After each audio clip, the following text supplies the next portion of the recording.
broccoli.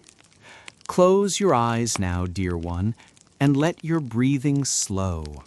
Feel your body sinking deeper into the soft embrace of your bed as I whisper to you a story that began long, long ago.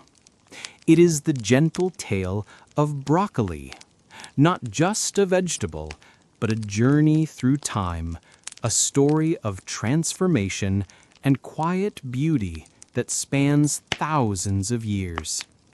Let your mind drift now, like morning mist over ancient hills, back to a time when the world was younger and the Mediterranean Sea sparkled under endless blue skies. Picture yourself floating above the rocky coastlines of what we now call Italy, Greece, and Turkey. The year is lost to memory, perhaps 2,000 years before this very moment, and in the wild places where land meets sea, something magical is growing. The ancient awakening. In those ancient days, when Roman sandals pressed paths through coastal meadows, there lived a humble wild plant. It was not yet the broccoli you know today, but its ancestor, wild cabbage, or Brassica oleracea. Imagine it swaying gently in the Mediterranean breeze, its leaves broad and simple, catching droplets of morning dew that gleamed like tiny diamonds in the early light. The wild cabbage grew quietly along the cliffs and in the sandy soils, asking for nothing but sunshine and the occasional kiss of rain. It was patient, as all good things must be, waiting for the gentle hands of time and human care to guide its destiny. The plant seemed to whisper secrets to the wind, secrets of what it might become, of the green crowns it would one day wear.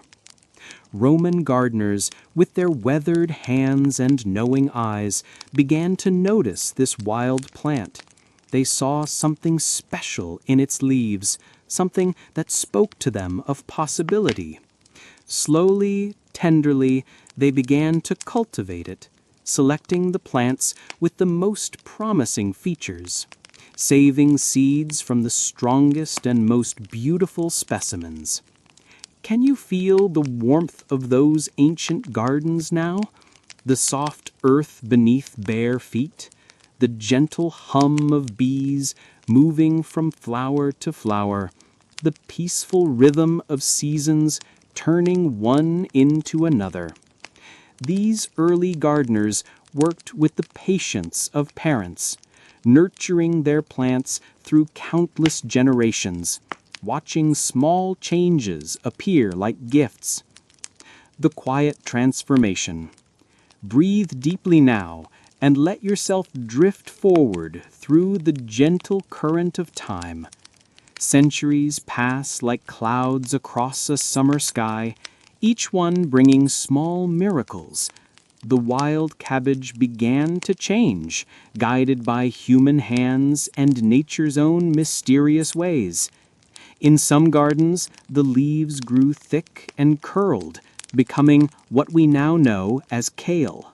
In others, the stems swelled round and purple, transforming into cabbage.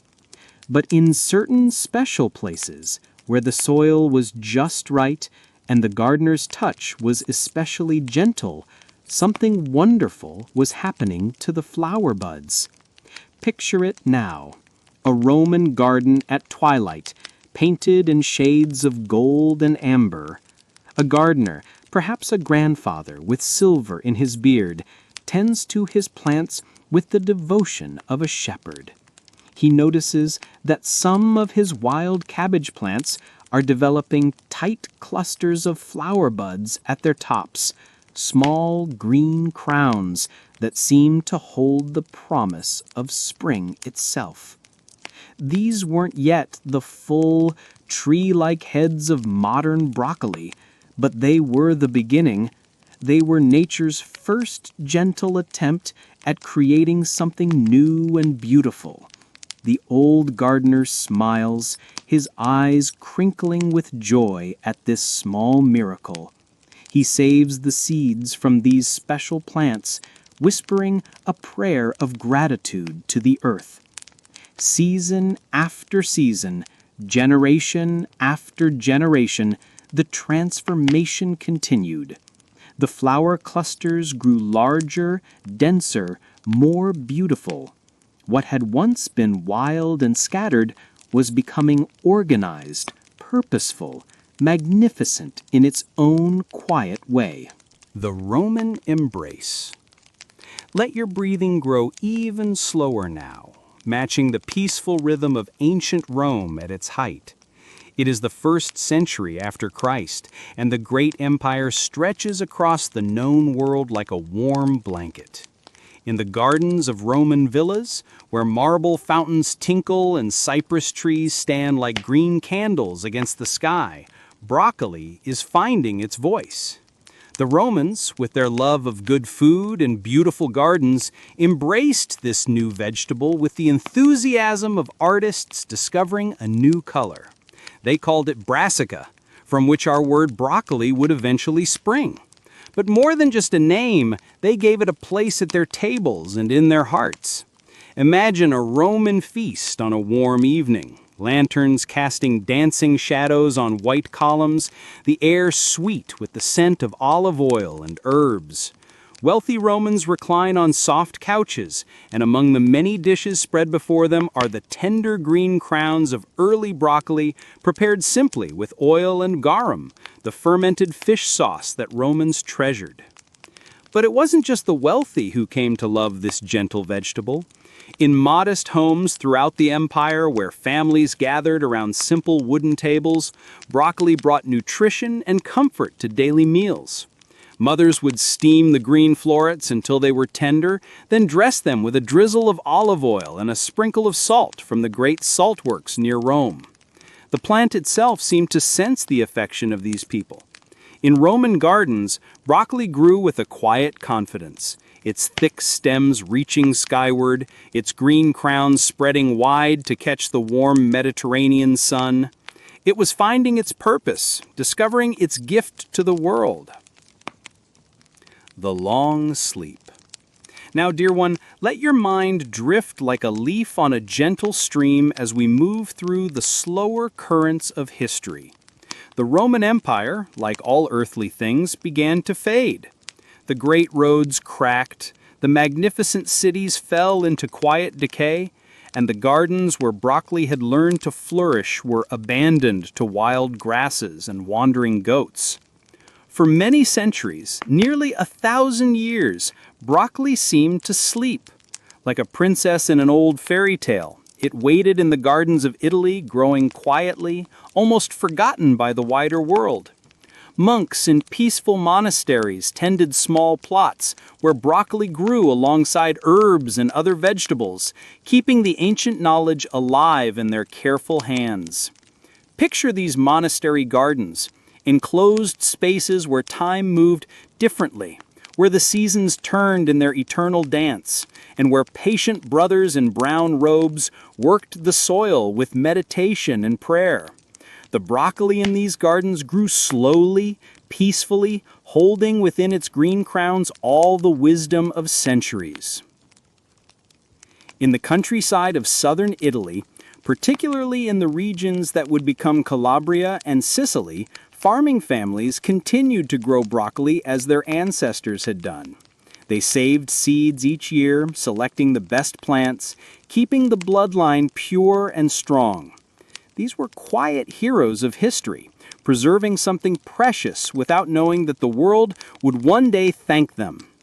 The vegetable that had once graced Roman banquets now lived a simpler life, growing in modest family gardens where grandmothers taught their granddaughters the old ways of cooking and caring for plants.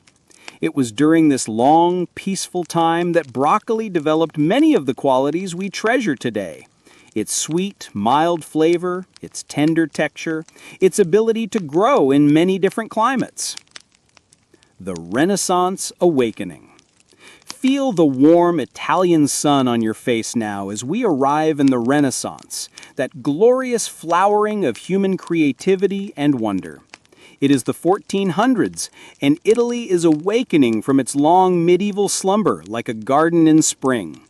Artists paint with new vision, explorers sail toward unknown horizons, and in the gardens of Renaissance Italy, broccoli is about to begin a new chapter of its story. Catherine de' Medici, a young Italian noblewoman with eyes as bright as starlight, was about to marry the future king of France. But she would not travel to her new country empty-handed.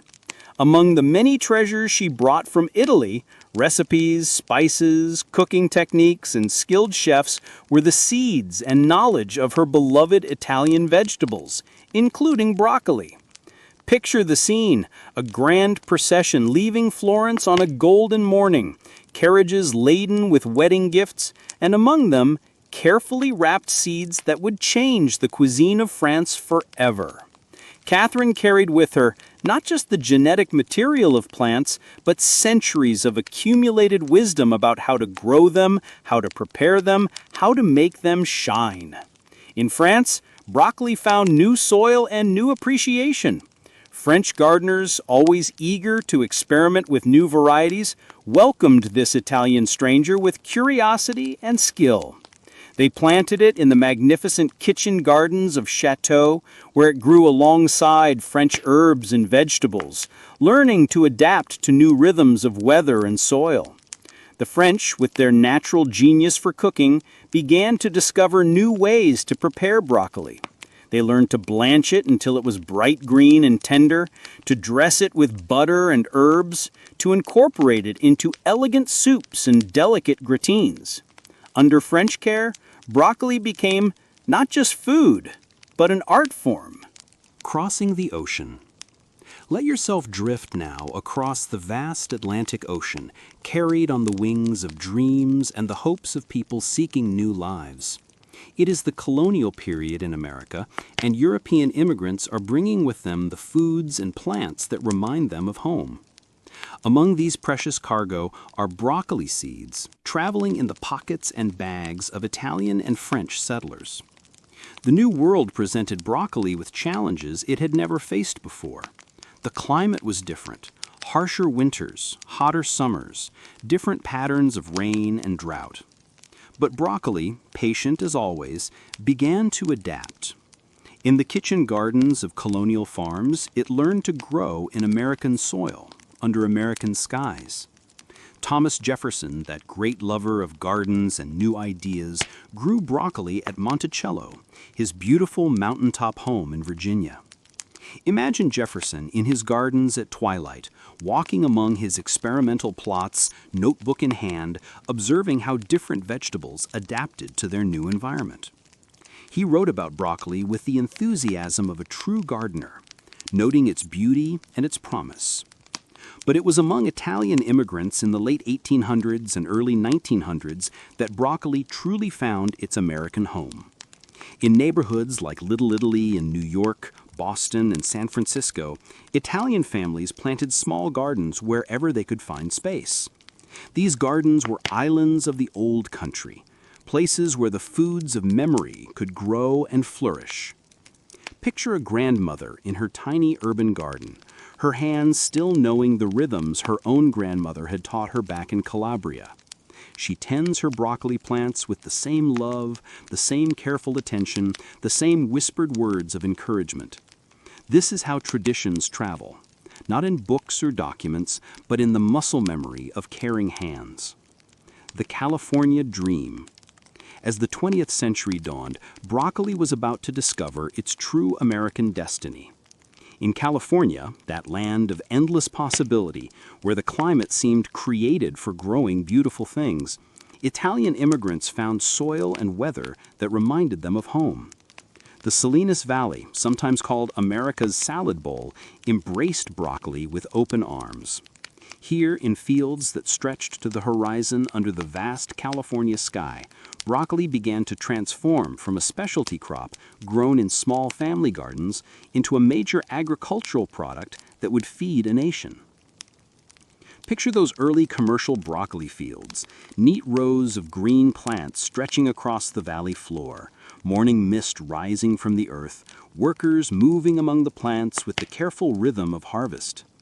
It was here that broccoli learned to grow on a scale that would have amazed those ancient Roman gardeners.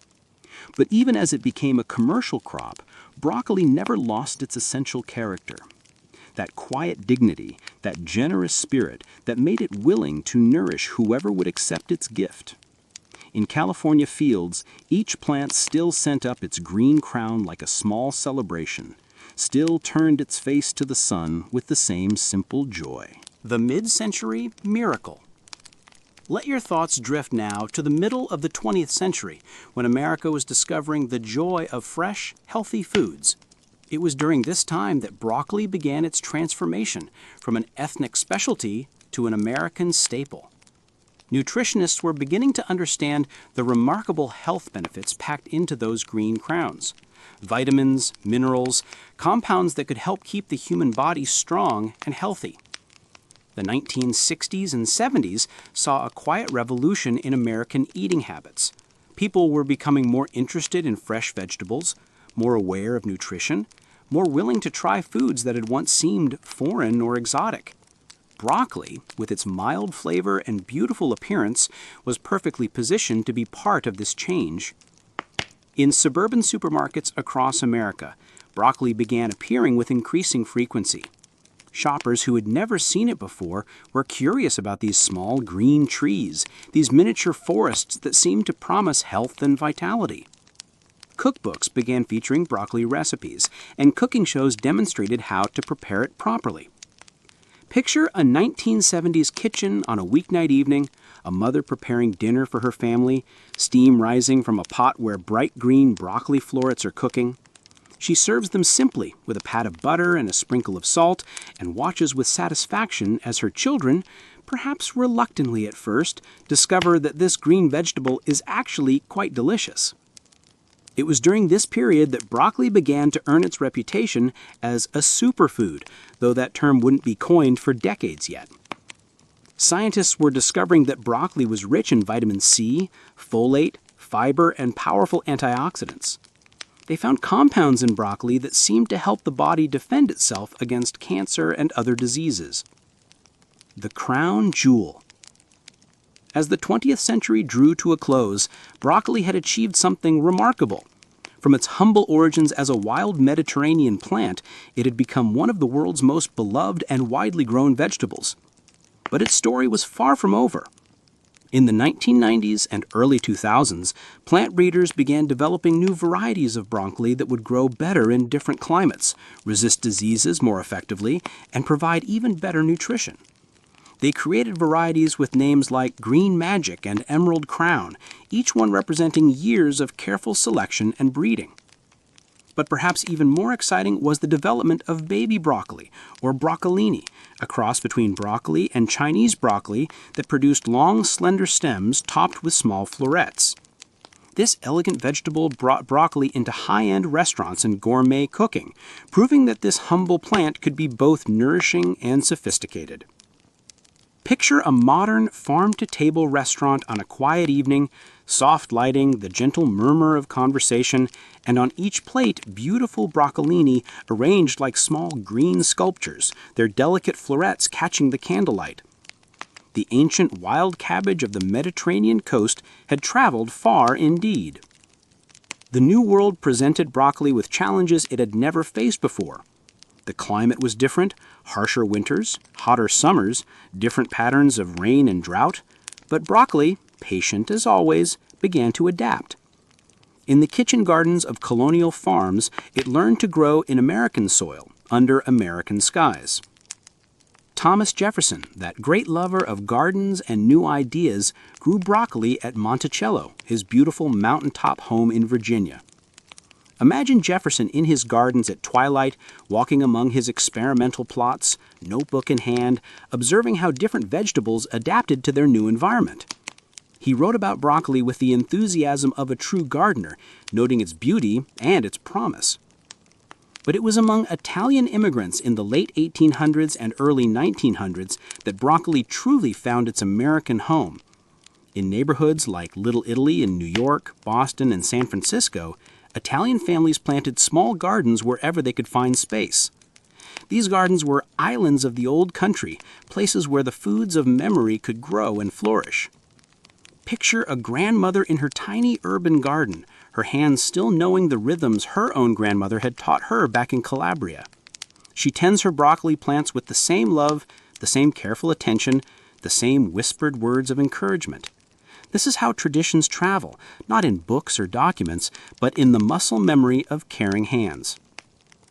The California Dream.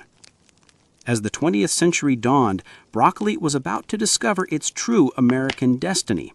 In California, that land of endless possibility, where the climate seemed created for growing beautiful things, Italian immigrants found soil and weather that reminded them of home. The Salinas Valley, sometimes called America's salad bowl, embraced broccoli with open arms. Here, in fields that stretched to the horizon, under the vast California sky, broccoli began to transform from a specialty crop grown in small family gardens into a major agricultural product that would feed a nation. Picture those early commercial broccoli fields, neat rows of green plants stretching across the valley floor, morning mist rising from the earth, workers moving among the plants with the careful rhythm of harvest. It was here that broccoli learned to grow on a scale that would have amazed those ancient Roman gardeners. But even as it became a commercial crop, broccoli never lost its essential character, that quiet dignity, that generous spirit that made it willing to nourish whoever would accept its gift. In California fields, each plant still sent up its green crown like a small celebration, still turned its face to the sun with the same simple joy. The Global Garden. Now, as you rest in the gentle embrace of this story, imagine broccoli's presence in the modern world.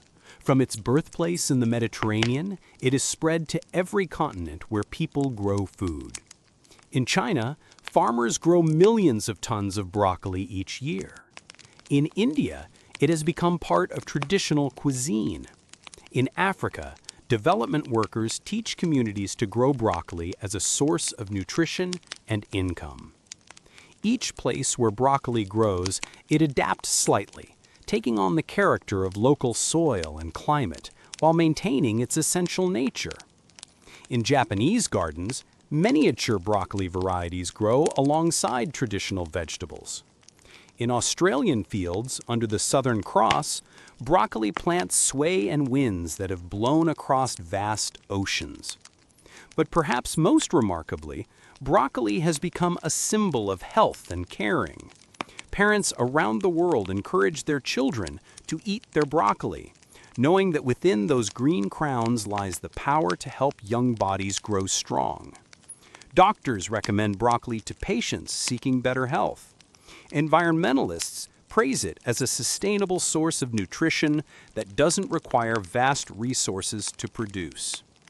In home gardens everywhere, from urban rooftops in Tokyo to suburban backyards in Kansas, people plant broccoli with the same hope and care that Roman gardeners showed 2,000 years ago. Each plant is a small miracle, a connection to an ancient story of human partnership with the natural world. The Quiet Wisdom. As we near the end of our gentle journey through time, let yourself reflect on the quiet wisdom contained in broccoli's story. Here is a plant that never demanded attention, never insisted on recognition, but simply grew where it was planted and gave what it could give. Broccoli teaches us about patience, how the most beautiful transformations happen slowly, over generations. It teaches us about adaptation, how life finds a way to flourish in new circumstances while maintaining its essential character. It teaches us about generosity, how the greatest gifts often come in simple packages. Think of all the hands that have tended broccoli plants over the centuries. Roman farmers saving seeds for next year's crop. Medieval monks working in monastery gardens. Italian grandmothers in New World neighborhoods. California farm workers under the endless sky. Home gardeners checking their plants each morning with coffee cups in hand. Each of these people was part of broccoli's story, and broccoli was part of theirs. The relationship between humans and this remarkable plant is one of mutual care and benefit. We tend the plants, and they nourish us in return. It's a partnership as old as agriculture itself, yet it continues to bring new discoveries and new joys. The everlasting garden. Now, as your breathing grows even deeper and your mind prepares for sleep, picture one final scene.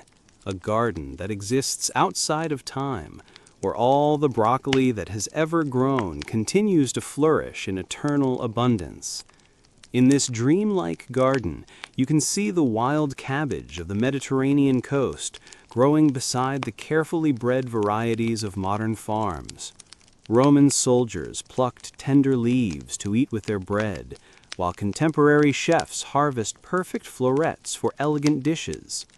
Children from every era and every land play among the green rows, their laughter mixing with the sound of wind in the leaves.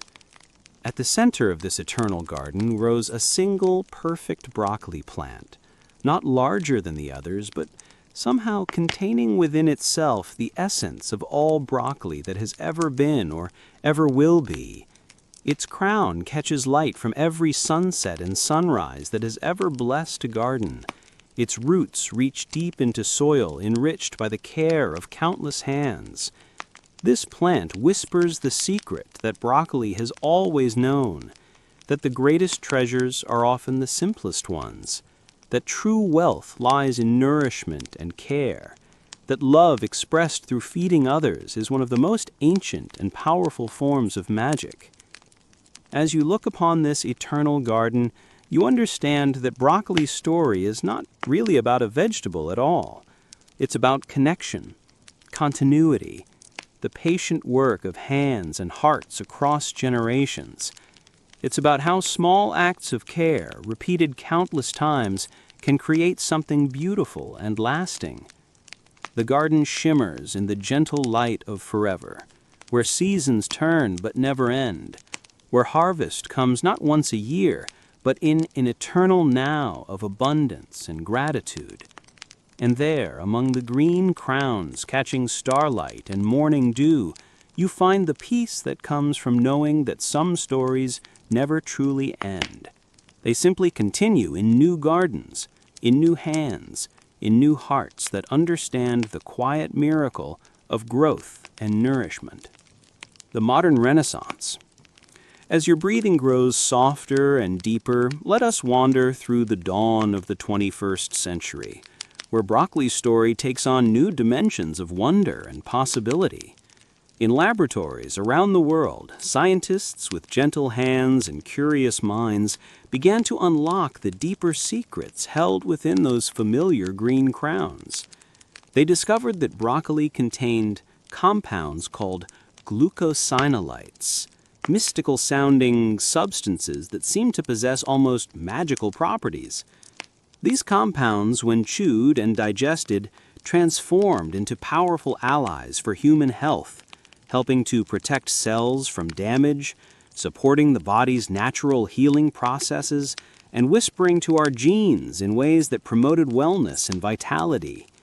Picture a research laboratory on a quiet evening, fluorescent lights casting a soft glow over microscopes and computer screens. A scientist, perhaps a grandmother herself now, peers through a lens at thin slices of broccoli tissue, marveling at the intricate cellular structures that hold such promise. Her work is slow, methodical, patient, much like the plant breeding that created broccoli itself, but conducted now at the level of molecules and DNA. This research revealed that broccoli was not just food, but medicine, a green pharmacy that had been growing in gardens for centuries, waiting for human understanding to catch up with nature's wisdom. Studies showed that people who ate broccoli regularly seemed to have lower rates of certain cancers, better heart health, stronger immune systems. The humble vegetable that Roman soldiers had eaten for sustenance was now being recognized as one of nature's most powerful protectors.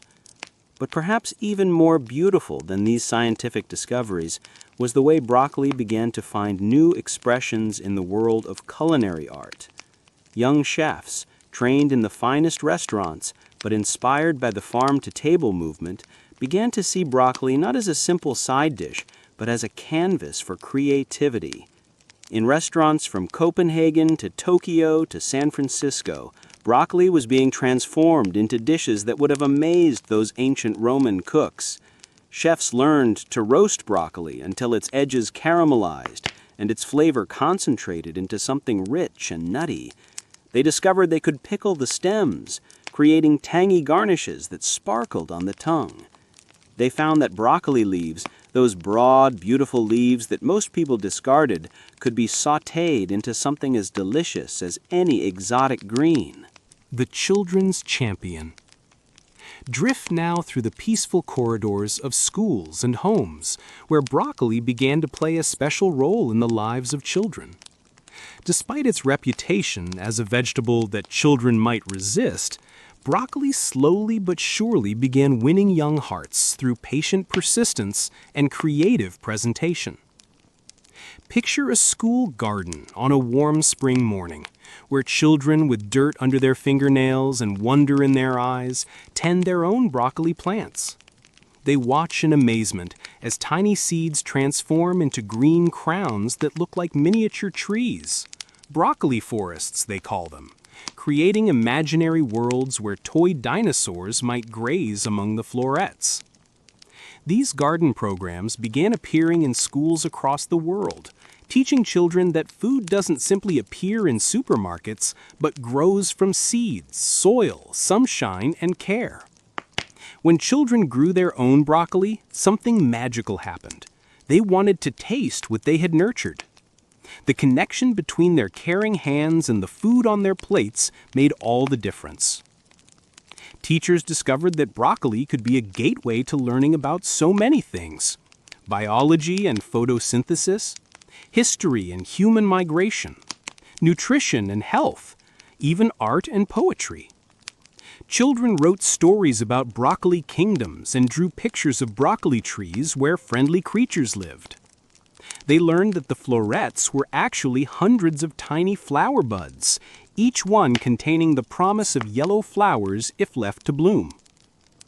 In homes around the world, parents began finding creative ways to help their children appreciate broccoli's gifts. They cut the florets into fun shapes, mixed them into colorful stir-fries, hid them in smoothies where their mild flavor disappeared behind sweet fruits. Some parents discovered that children would eat broccoli more readily if they could dip it in ranch dressing or cheese sauce, and nutritionists smiled, knowing that any broccoli was better than no broccoli at all. The healing garden. Let your mind wander now to places where broccoli took on roles of healing and hope. In hospital therapeutic gardens, where patients recovering from illness came to find peace and renewal, broccoli plants grew alongside flowers and herbs, their sturdy presence offering a sense of strength and resilience. Occupational therapists discovered that tending broccoli plants could be wonderfully therapeutic for people recovering from strokes or injuries. The plants were forgiving. They didn't require perfect technique or constant attention. They grew steadily and reliably, providing their caregivers with a sense of accomplishment and purpose. Elderly residents in care facilities found joy in watching their broccoli plants develop from tiny seedlings into mature plants with proud green crowns. In cancer treatment centers, nutritionists began recommending broccoli as part of healing diets, not just for its proven anti-cancer compounds, but for its gentleness on sensitive digestive systems. The vegetable that had once been exotic became a familiar friend to people seeking to nourish their bodies back to health. Picture a small therapeutic garden attached to a children's hospital, where young patients in wheelchairs or with IV poles work alongside volunteers to tend raised beds of broccoli. The children name their plants, talk to them, measure their growth with rulers decorated with stickers. When harvest time comes, the hospital kitchen prepares the broccoli in simple, delicious ways, and the children taste not just vegetables, but the satisfaction of having grown something beautiful and nourishing with their own hands. The sustainable future. As the new millennium progressed, broccoli began to play an important role in conversations about sustainability and environmental stewardship. Agricultural scientists discovered that broccoli was remarkably efficient at producing nutrition. It required less water, less land, and fewer resources than many protein sources, while providing exceptional nutritional value. In vertical farms in urban environments where vegetables grew in towers of LED-lit shelves, broccoli adapted to this new way of growing with its characteristic patience and resilience. These farms, looking like something from a science fiction story, brought fresh broccoli production closer to city centers, reducing transportation costs and environmental impact. Community gardens in urban neighborhoods began featuring broccoli as a staple crop, teaching families how to grow their own fresh vegetables in small spaces. Apartment dwellers learned they could grow baby broccoli varieties in containers on sunny balconies, bringing the ancient connection between human and plant into modern city living. Picture a rooftop garden in the heart of a busy city, where office workers tend plots of broccoli during their lunch breaks. The plants grow against a backdrop of skyscrapers and busy streets, but in this small green space, the ancient rhythms of planting, tending, and harvesting continue unchanged. The contrast is beautiful. The timeless act of growing food in the midst of humanity's newest creations. The digital age garden. Even as the world became increasingly digital, connected by invisible networks and glowing screens, broccoli found its place in virtual communities. Online gardening forums buzzed with discussions about the best varieties to grow, tips for avoiding pest problems, and photos of particularly beautiful harvests. Social media platforms filled with images of broccoli dishes from around the world, Italian nonnas sharing traditional recipes passed down through generations, young food bloggers creating Instagram-worthy broccoli presentations, home cooks from every culture finding ways to incorporate this versatile vegetable into their traditional cuisines. YouTube channels dedicated to gardening featured countless videos of people growing broccoli, from tiny urban plots to vast commercial operations. Children watched these videos with fascination, learning that the broccoli in their school cafeterias began as seeds planted by farmers who cared about growing healthy food. Applications for smartphones and tablets helped home gardeners track their broccoli plants' progress, sending gentle reminders about when to water, when to fertilize, when to harvest.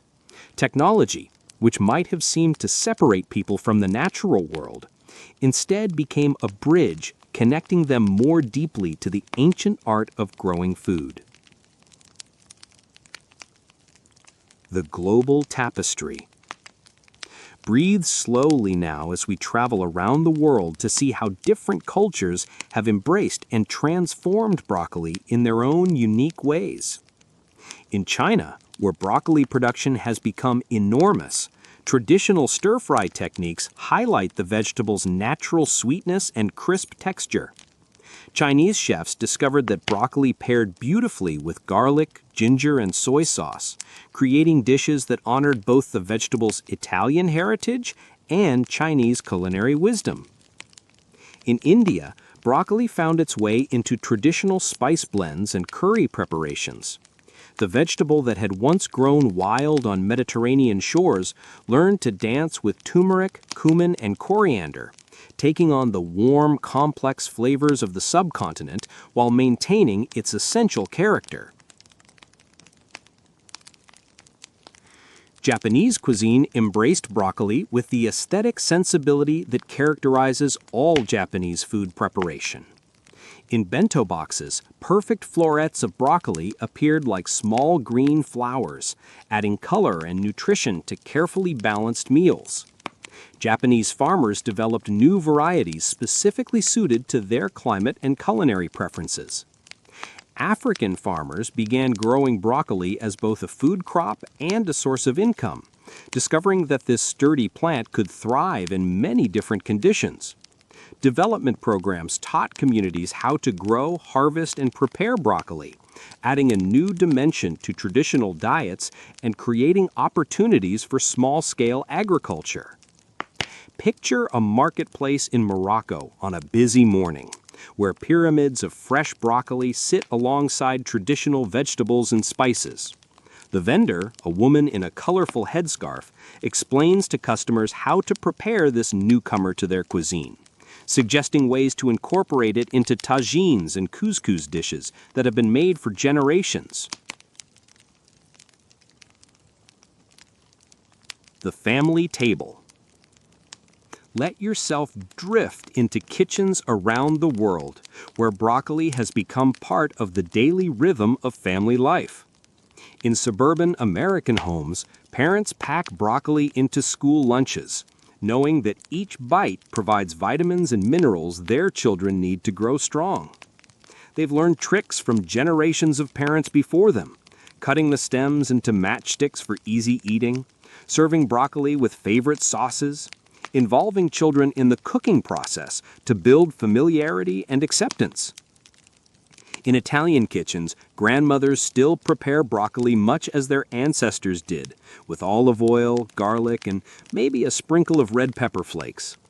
But they've also adapted, learning new recipes from their grandchildren who bring home ideas from school cooking classes or pick up techniques from cooking shows. French families might serve broccoli in elegant gratins for Sunday dinner, the green florets nestled in creamy cheese sauces that transform the humble vegetable into something special enough for celebration. The presentation matters.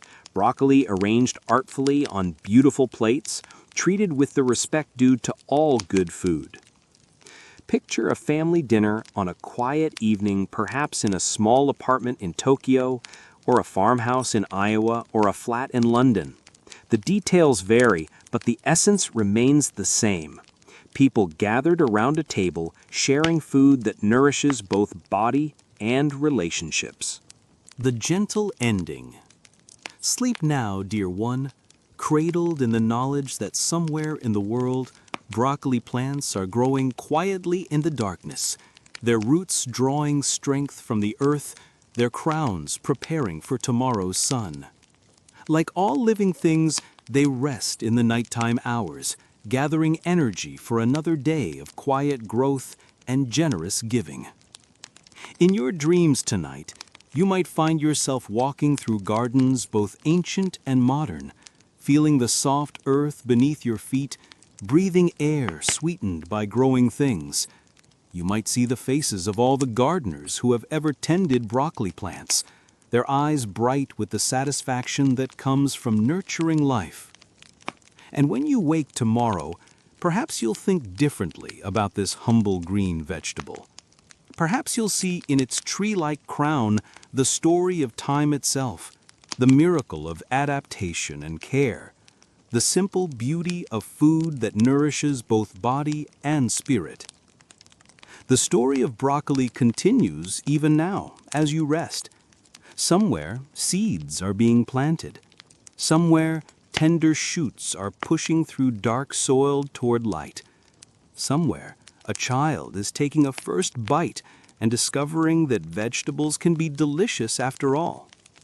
Somewhere, a scientist is making a new discovery about the healing compounds hidden in those green crowns. Somewhere, a chef is creating a dish that will help someone fall in love with broccoli for the first time. This is the gift of broccoli's long journey through time. Not just nutrition for our bodies, but nourishment for our understanding of how patience, care, and gentle persistence can transform the world. One garden at a time, one meal at a time, one moment of quiet appreciation at a time.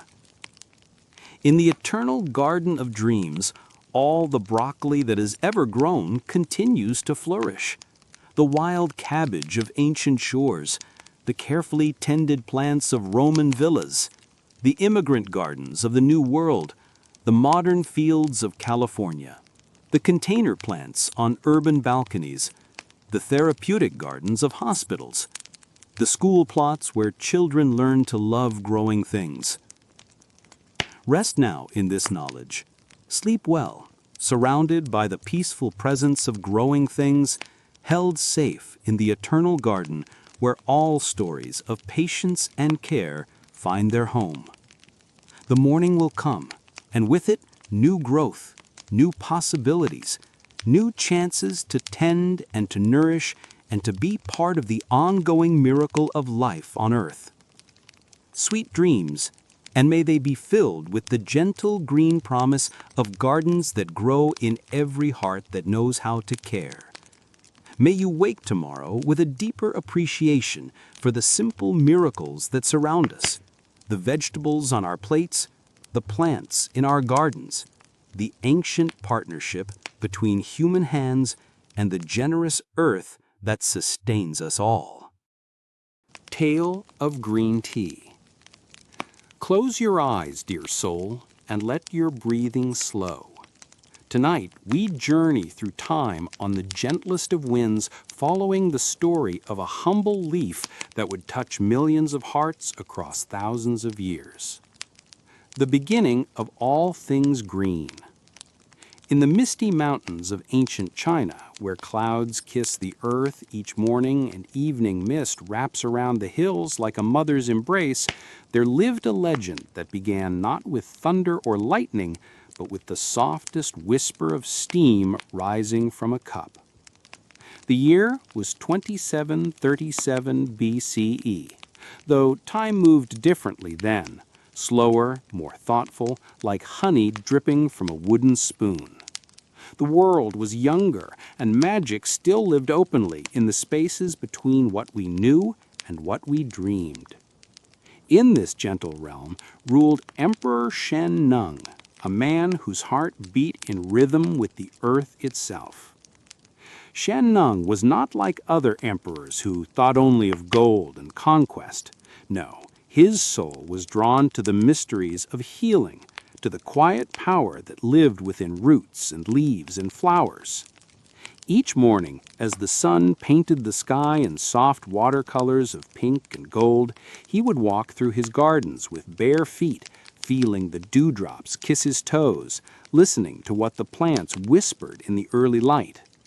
He had learned through years of patient observation that water must be boiled before drinking, a wisdom that would save countless lives, though he could not know this then.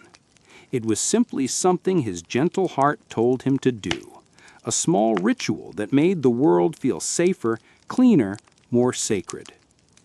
On this particular morning, the air hung thick with the promise of rain. The emperor sat beneath his favorite tree, a magnificent specimen whose branches spread wide like protective arms. In his hands, he held a simple clay cup filled with water that bubbled and danced over a small fire. The steam rose in lazy spirals, and for a moment, all the world seemed perfectly still. Then, as if the tree itself had decided to offer a gift, a few leaves detached from their branch and drifted down like green butterflies, landing gently in the emperor's cup. The water, which had been clear as crystal, began to change. Slowly, tenderly, it took on the color of spring mornings, a pale green that seemed to hold within it all the hopes of new beginnings. The emperor watched in wonder, not with alarm, but with the quiet curiosity of a soul that understood that the most beautiful discoveries often come unexpectedly, like finding a flower blooming in winter snow. The aroma that rose from the cup was unlike anything he had ever experienced, fresh as mountain air, gentle as a lullaby, complex as the forest after rain. When he brought the cup to his lips and took that first sip, the emperor felt something shift within him. Not dramatically, but like the gentle turning of a key in a lock that had waited lifetimes to be opened. The liquid was warm and soothing, with a taste that seemed to awaken every part of his being. He felt more alert, yet more peaceful, more connected to the earth beneath him and the sky above. In that moment, as the emperor sat beneath the ancient tree with his accidental brew, the first chapter of tea's story was written not in books, but in the gentle language of discovery that speaks directly to the heart.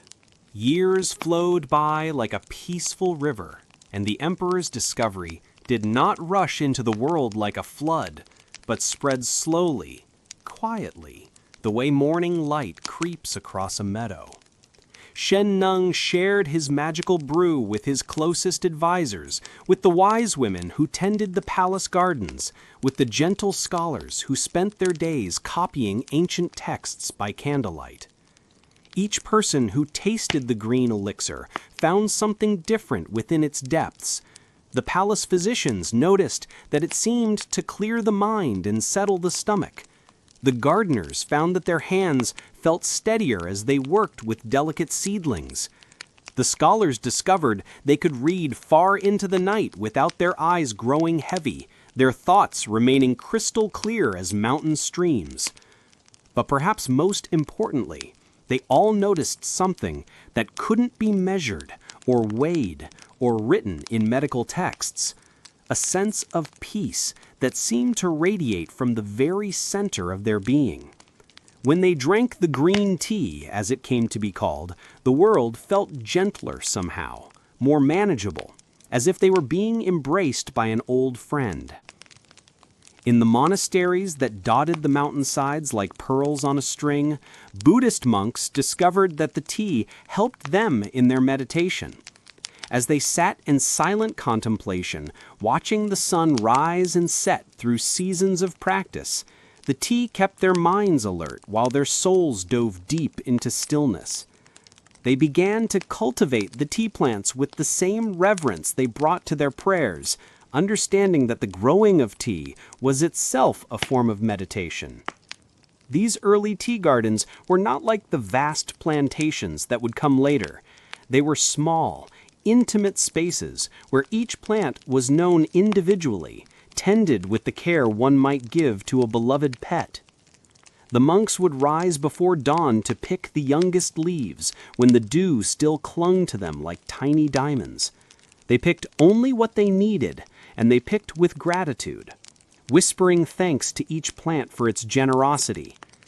The processing of these early teas was an art form that combined practical wisdom with spiritual practice.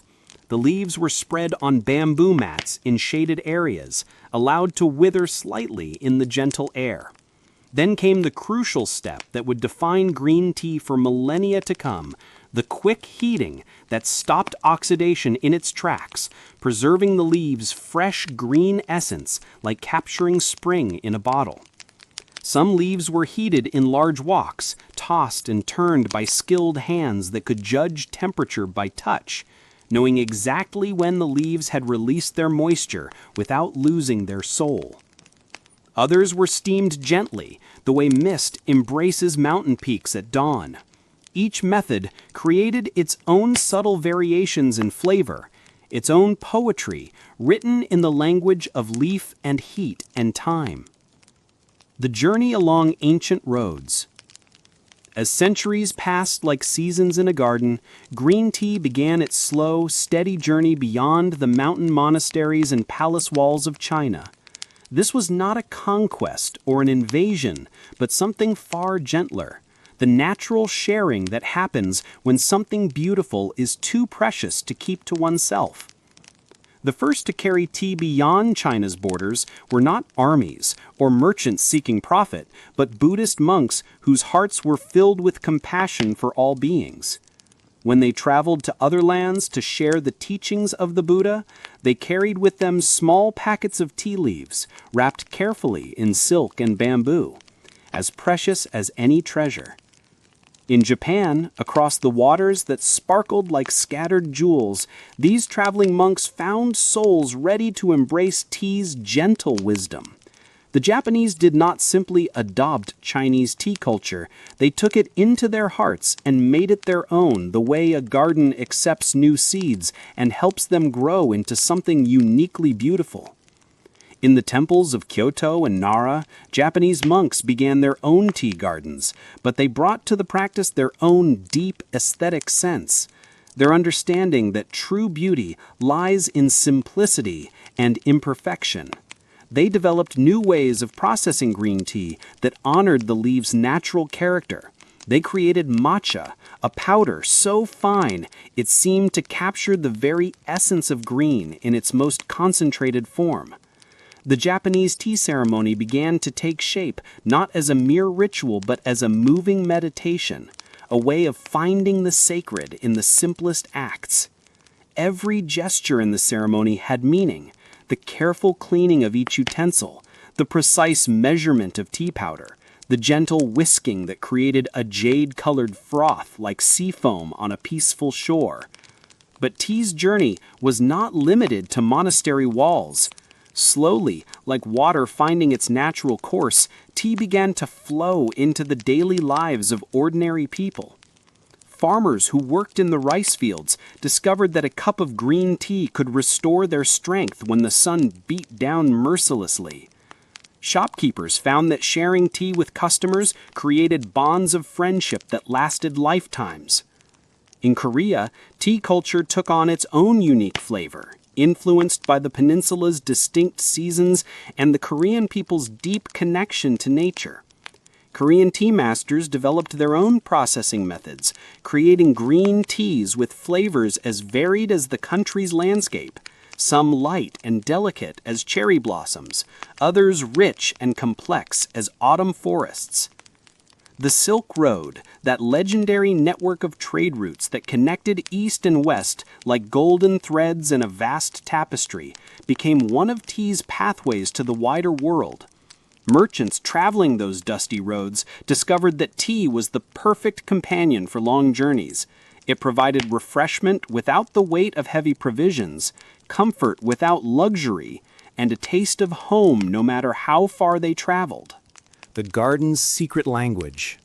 In the misty hills of China, where tea first learned to whisper its secrets to human hearts, generation after generation of tea growers developed an intimate relationship with their plants that was less like farming and more like a conversation between old friends. These tea gardens were not planted in straight military rows, but followed the natural contours of the land, flowing like green rivers across the hillsides. The tea bushes grew at their own pace, in their own way, some reaching toward the morning sun, others preferring the gentle shade of larger trees that had stood sentinel for decades. The tea masters, for that is what they truly were, though they might have called themselves simply farmers, learned to read the plants like beloved books they had studied for years. They could tell by the way a leaf curled whether the plant was happy or stressed, whether it needed more water or less, whether the soil was rich enough or too rich. They could predict the weather by watching how the plants responded to changes in humidity and air pressure. Each tea bush had its own personality, its own gifts to offer. Some produced leaves that brewed into tea as gentle as a mother's lullaby.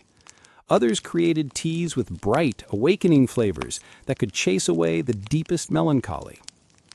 The tea masters learned which bushes gave their best in spring's tender warmth, which preferred summer's full strength, and which saved their most precious gifts for autumn's reflective days. The plucking of tea leaves was an art that required not just skill, but a kind of meditation. The best tea came from the youngest leaves and buds, picked when they were still soft and full of life force. The pickers, usually women whose hands were gentle and quick, would move through the gardens in the early morning hours when the air was cool and the leaves were still jeweled with dew. They developed a rhythm that was almost like a dance. Reach, pluck, drop into the basket, move to the next bush. Their fingers learned to judge the perfect leaf by touch alone, selecting only those that were young and tender, leaving the older leaves to feed the plant and ensure future harvests. It was a relationship of give and take, respect and gratitude that could only exist when humans understood themselves as partners rather than masters of the natural world. Back in the processing areas, usually simple structures open to the air and light, the freshly picked leaves began their transformation from raw plant material to the finished tea that would eventually warm hearts and hands thousands of miles away. This transformation, like all the most important changes in life, happened slowly and required patience. The leaves were first spread out on bamboo mats or in shallow baskets, allowed to lose some of their moisture in the gentle air. The tea makers would watch them carefully, turning them occasionally with their hands, feeling for the subtle changes in texture that told them when the leaves were ready for the next step. Then came the crucial moment that defined green tea, the fixing or kill green process that stopped oxidation and preserved the leaves' fresh vegetable character. In large, well-seasoned woks heated over carefully tended fires, the leaves were tossed and turned by experienced hands that could judge temperature by instinct alone. The sound of the leaves hitting the hot metal was like gentle rain on a roof, and the aroma that rose from the woks was pure spring essence captured in the form of steam. Some tea makers preferred steaming, a gentler process that treated the leaves like precious silk being prepared for the emperor's robes. The leaves were suspended over boiling water just long enough to halt oxidation while preserving their delicate structure and bright green color. After this crucial step came the shaping and drying, processes that varied from region to region, each tea master adding their own signature to the final product. Some teas were rolled into tight pearls that would unfurl like flowers when steeped in hot water. Others were pressed flat or twisted into spirals, each shape affecting not just the tea's appearance, but its flavor and the way it released its essence into water. The philosopher's cup. In the Tang Dynasty, when poetry and tea began their eternal dance together, there lived a man whose name would become forever linked with tea's deeper mysteries. Lu Yu was not born to wealth or noble blood, but he possessed something far more precious, a soul that understood the profound poetry hidden within the simplest things. As a young boy, Lu Yu had been raised in a Buddhist monastery, where the daily rhythm of prayer and meditation was punctuated by the quiet ceremonies of tea preparation. But his spirit was restless, drawn to the wider world beyond monastery walls. He left his sheltered life to wander through the countryside, studying not just tea, but the entire universe of related knowledge. Water sources, pottery making, the behavior of fire, the subtle influences of weather and season on flavor. For years, Lu Yu traveled through the tea-growing regions of China, staying with farmers and tea masters, learning their secrets not through formal instruction, but through patient observation and respectful questioning. He slept in simple guest rooms that smelled of tea leaves drying in the rafters above. He rose before dawn to watch the morning plucking, sat by fires as the day's harvest was processed, and spent long evenings discussing the mysteries of tea with people whose hands bore the green stains of their profession. Slowly, like a tea leaf unfurling in hot water, Lu Yu began to understand that tea was not merely a beverage, but a pathway to understanding life itself. Each cup contained within it the essence of the soil that fed the plant, the rain that nourished it, the hands that picked and processed it, and the fire and water that released its final gifts. To truly understand tea, one had to understand everything: geology and weather, agriculture and craftsmanship, poetry and philosophy. In 760 CE, Lu Yu completed his masterwork, the Cha Jing, or Tea Classic, the first comprehensive guide to tea that treated the subject not as mere instruction, but as philosophy rendered in practical form. The book began not with recipes or techniques, but with tea's origins, both mythical and historical, placing the humble leaf in the grand context of human culture and natural law. Lu Yu wrote about water with the passion of a poet describing his beloved, cataloging different sources and their effects on tea's flavor. Mountain spring water, he explained, was supreme, especially water that flowed over rocks and through sand, gathering minerals that would enhance rather than compete with tea's delicate character. River water could be acceptable if it came from swift-flowing streams far from human habitation. Well water, he noted with gentle disapproval, was suitable only when no better source could be found. He described the ideal tea-making fire with equal care, not too fierce, not too gentle, fed with seasoned hardwood that would burn clean and steady. The flames should be the color of jade, he wrote, and the sound of properly boiling water should be like wind in the pines, then like a bubbling spring, and finally like crashing waves when the perfect temperature was reached. But perhaps most importantly, Lu Yu understood that tea was meant to be shared, that its highest purpose was not the satisfaction of individual thirst, but the creation of communion between souls. The best tea, he observed, was always that which was prepared with full attention and shared in the spirit of friendship and mutual respect. Lu Yu's influence spread far beyond his written words. Students came from across China to learn from him, and many of these students became tea masters themselves, carrying his teachings to every corner of the empire. Tea houses began to appear in cities and towns, not just as places of business, but as centers of culture where poets and scholars, merchants and craftsmen could gather to share both tea and conversation. The Cha Jing became more than a manual. It became a sacred text that elevated tea from common beverage to cultural institution. Centuries later, Japanese monks would carry copies of Lu Yu's work across the sea, where it would influence their own tea culture. Korean scholars would study it as carefully as they studied the Confucian classics. And even today, serious tea lovers around the world still turn to Lu Yu's ancient wisdom for guidance in their own tea journeys. Across the Eastern Seas. When Buddhist monks first carried tea seeds and saplings across the sea to Japan in the early 9th century, they could not have imagined how deeply this gentle plant would root itself in Japanese soil, not just literally, but spiritually, becoming as much a part of Japanese culture as cherry blossoms or the art of poetry. The Japanese climate, with its distinct seasons and abundant rainfall, proved wonderfully suited to tea cultivation. But more than climate, it was the Japanese aesthetic sense, their profound appreciation for subtle beauty, their understanding that perfection often lies in apparent imperfection that would transform tea culture into something uniquely Japanese.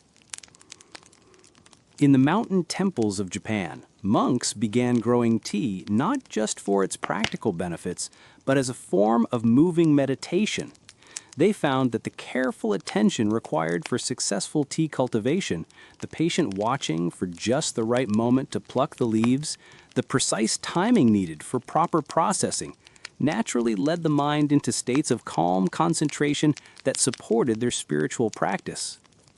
The Japanese developed their own methods of tea processing, most notably the creation of matcha, tea leaves ground into a powder so fine it seemed to capture the very essence of green in its most concentrated form. To make matcha, tea plants were shaded for weeks before harvest, forcing them to produce higher levels of chlorophyll and amino acids. The resulting leaves, when ground in stone mills turned by hand, created a powder that could be whisked with hot water into a jade-colored foam that was both beautiful to look at and profoundly satisfying to drink. But perhaps Japan's greatest contribution to tea culture was the development of the tea ceremony, chanoyu, or the way of tea, which transformed the simple act of preparing and sharing tea into a profound meditation on the nature of beauty, impermanence, and human connection.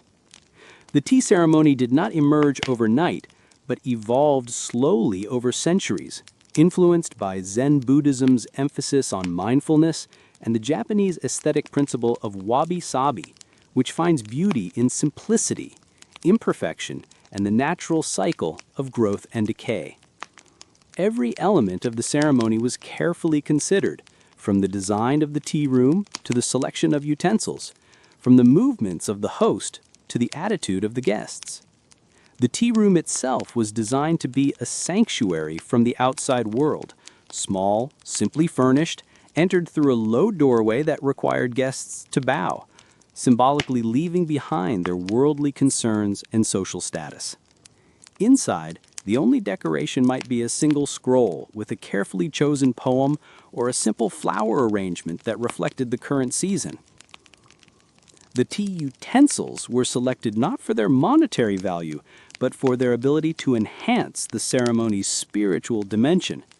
A rough-hewn tea bowl made by a village potter might be treasured more highly than an ornate cup made for an emperor, because its very imperfections reminded participants of life's fragile beauty. A bamboo tea scoop, worn smooth by generations of use, carried within its simple form the wisdom of all the hands that had held it. The movements of the tea ceremony were choreographed with the precision of a dance, but it was a dance designed to cultivate mindfulness rather than to impress observers. Every gesture had meaning. The careful cleaning of each utensil represented the purification of the heart. The precise measurement of tea powder symbolized the importance of balance in all things. The gentle whisking that created the tea's characteristic foam was a meditation on the transformation that comes through patient, skillful effort. Sen no Rikyu, the great tea master of the 16th century, distilled the essence of the tea ceremony into 4 principles: wa, harmony; kei, respect; sei, purity; and jaku, tranquility. These principles, he taught, should govern not just the tea ceremony, but one's entire approach to life.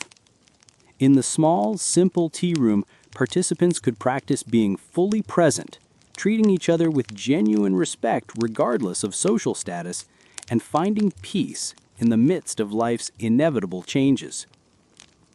The tea ceremony spread beyond temple walls to become an integral part of Japanese culture, practiced by samurai and merchants, nobles and commoners. Each school of tea developed its own variations and interpretations, but all shared the fundamental understanding that tea was a pathway to a deeper way of being in the world. The Silk Road's gentle cargo. Along the ancient Silk Road, that legendary network of trade routes that connected the markets of Constantinople with the palaces of Chang'an, tea began its slow journey westward, carried not by conquering armies, but by peaceful merchants whose caravans moved like small cities across the vast expanses of Central Asia. These merchants discovered that tea was the perfect traveling companion. Unlike wine, which was heavy and could spoil, or spices, which took up precious space, tea leaves were light, durable, and seemed to improve with age when properly stored.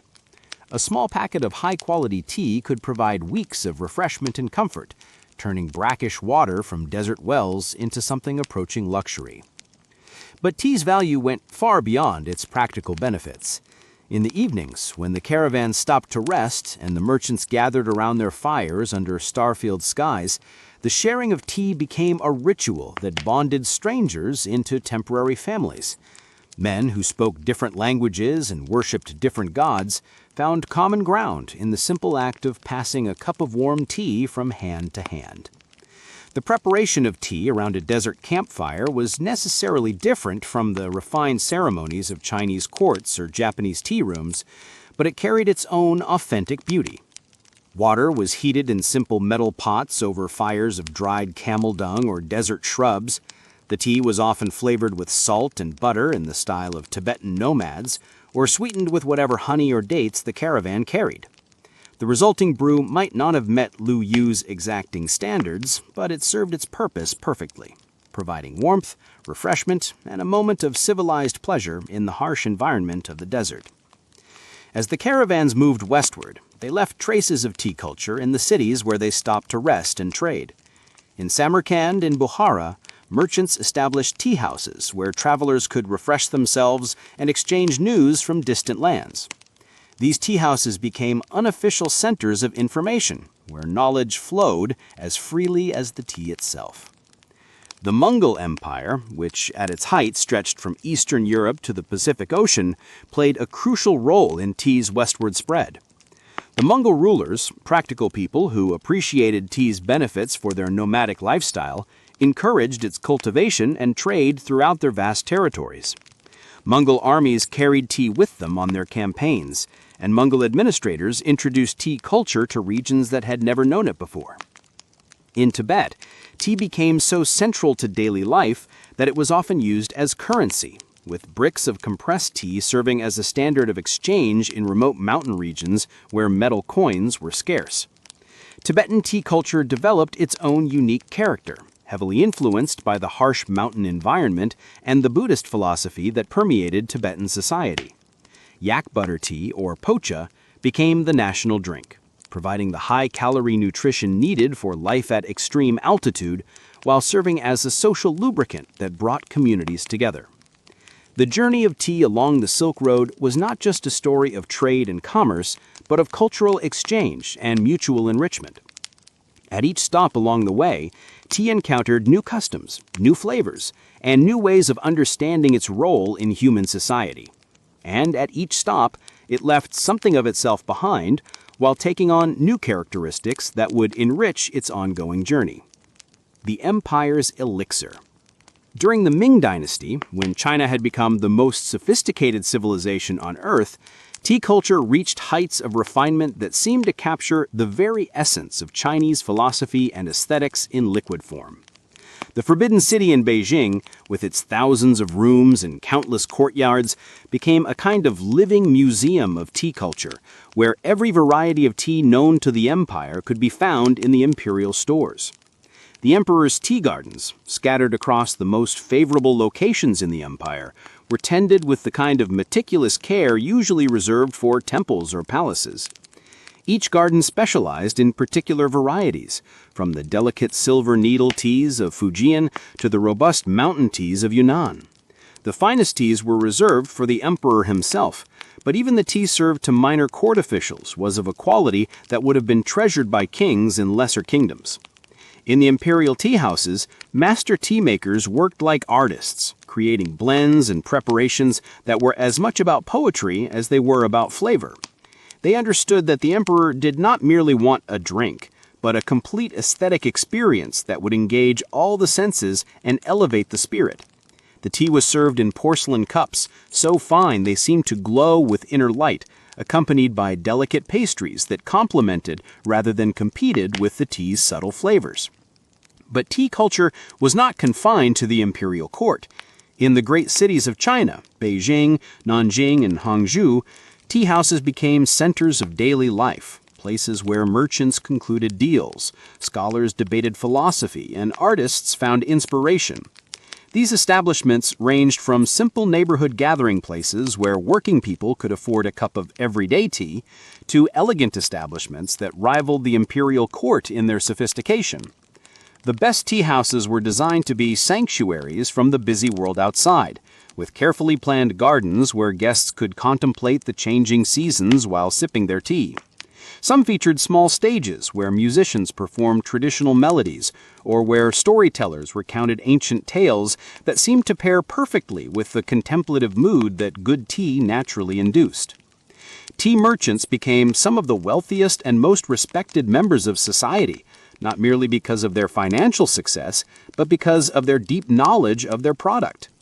The best merchants could identify the origin of a tea by taste alone, knew which teas were best for morning drinking and which for evening reflection, and could match specific teas to their customers' personalities and needs with the skill of a physician prescribing medicine. Regional tea cultures began to develop their own distinct characteristics during this period. In the South, where the climate favored tea cultivation, elaborate tea competitions were held where tea masters would present their finest creations to panels of expert judges. These events were as much about artistry as they were about competition, with participants judged not just on flavor, but on the beauty of their presentation and the depth of their knowledge about tea culture. In the scholarly cities of the Yangtze River Valley, tea became intimately associated with intellectual pursuits. Students preparing for the imperial examinations would spend long nights studying by lamplight, sustained by pot after pot of green tea that kept their minds alert without agitating their spirits. Many of China's greatest poems were composed during such tea-fueled study sessions, when the combination of caffeine and contemplation seemed to open doorways to inspiration. The Portuguese discovery. In the 16th century, when Portuguese traders first rounded the Cape of Good Hope and established trading posts along the coast of China, they encountered a civilization so sophisticated that it made their own European customs seem crude by comparison. Among the many wonders they discovered was a beverage that seemed to embody everything they found most admirable about Chinese culture: its refinement, its emphasis on harmony and contemplation, its ability to find profound meaning in simple acts. The Portuguese were not the first Europeans to encounter tea. Medieval travelers like Marco Polo had mentioned it in their accounts, but they were the first to understand its potential value in European markets. However, the journey of tea from Chinese tea gardens to European tables would prove to be far more complex than anyone could have imagined. The early Portuguese traders faced enormous challenges in bringing tea to Europe. The journey from the tea gardens of China to the ports of Lisbon took many months, involving transfers between multiple ships and exposure to extremes of heat, humidity, and cold that could easily spoil delicate tea leaves.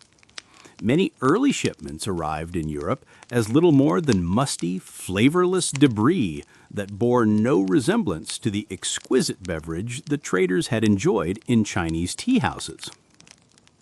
But the Portuguese were persistent, and gradually they learned the secrets of proper tea storage and transportation. They discovered that tea needed to be kept dry and well ventilated during the long sea voyage, protected from the salt air that could corrupt its flavor and the tropical heat that could cause it to ferment in undesirable ways. They developed special containers and packing methods that would preserve the tea's quality during the months-long journey to Europe. The first Europeans to taste properly prepared tea were amazed by its effects. Unlike wine or beer, which dulled the senses, tea seemed to sharpen the mind while calming the spirit. It provided gentle stimulation without the harsh effects of other stimulants, and it could be enjoyed at any time of day without social complications. For Europeans accustomed to starting their day with beer or wine, tea represented a revolutionary alternative. Portuguese missionaries, who had been welcomed into Chinese society because of their respect for Chinese customs, became some of tea's most enthusiastic ambassadors. They wrote detailed letters back to Europe describing not just tea's flavor, but its cultural significance, the elaborate ceremonies surrounding its preparation, and its role in Chinese intellectual and spiritual life. These letters, read in European courts and monasteries, helped create a context for understanding tea as something more than just another exotic beverage. The Portuguese royal court became one of the first European centers of tea culture, with courtiers attempting to recreate the refined tea ceremonies they had heard described by returning traders and missionaries. They imported not just tea, but Chinese porcelain, silk tapestries, and other elements needed to create an authentic tea-drinking environment.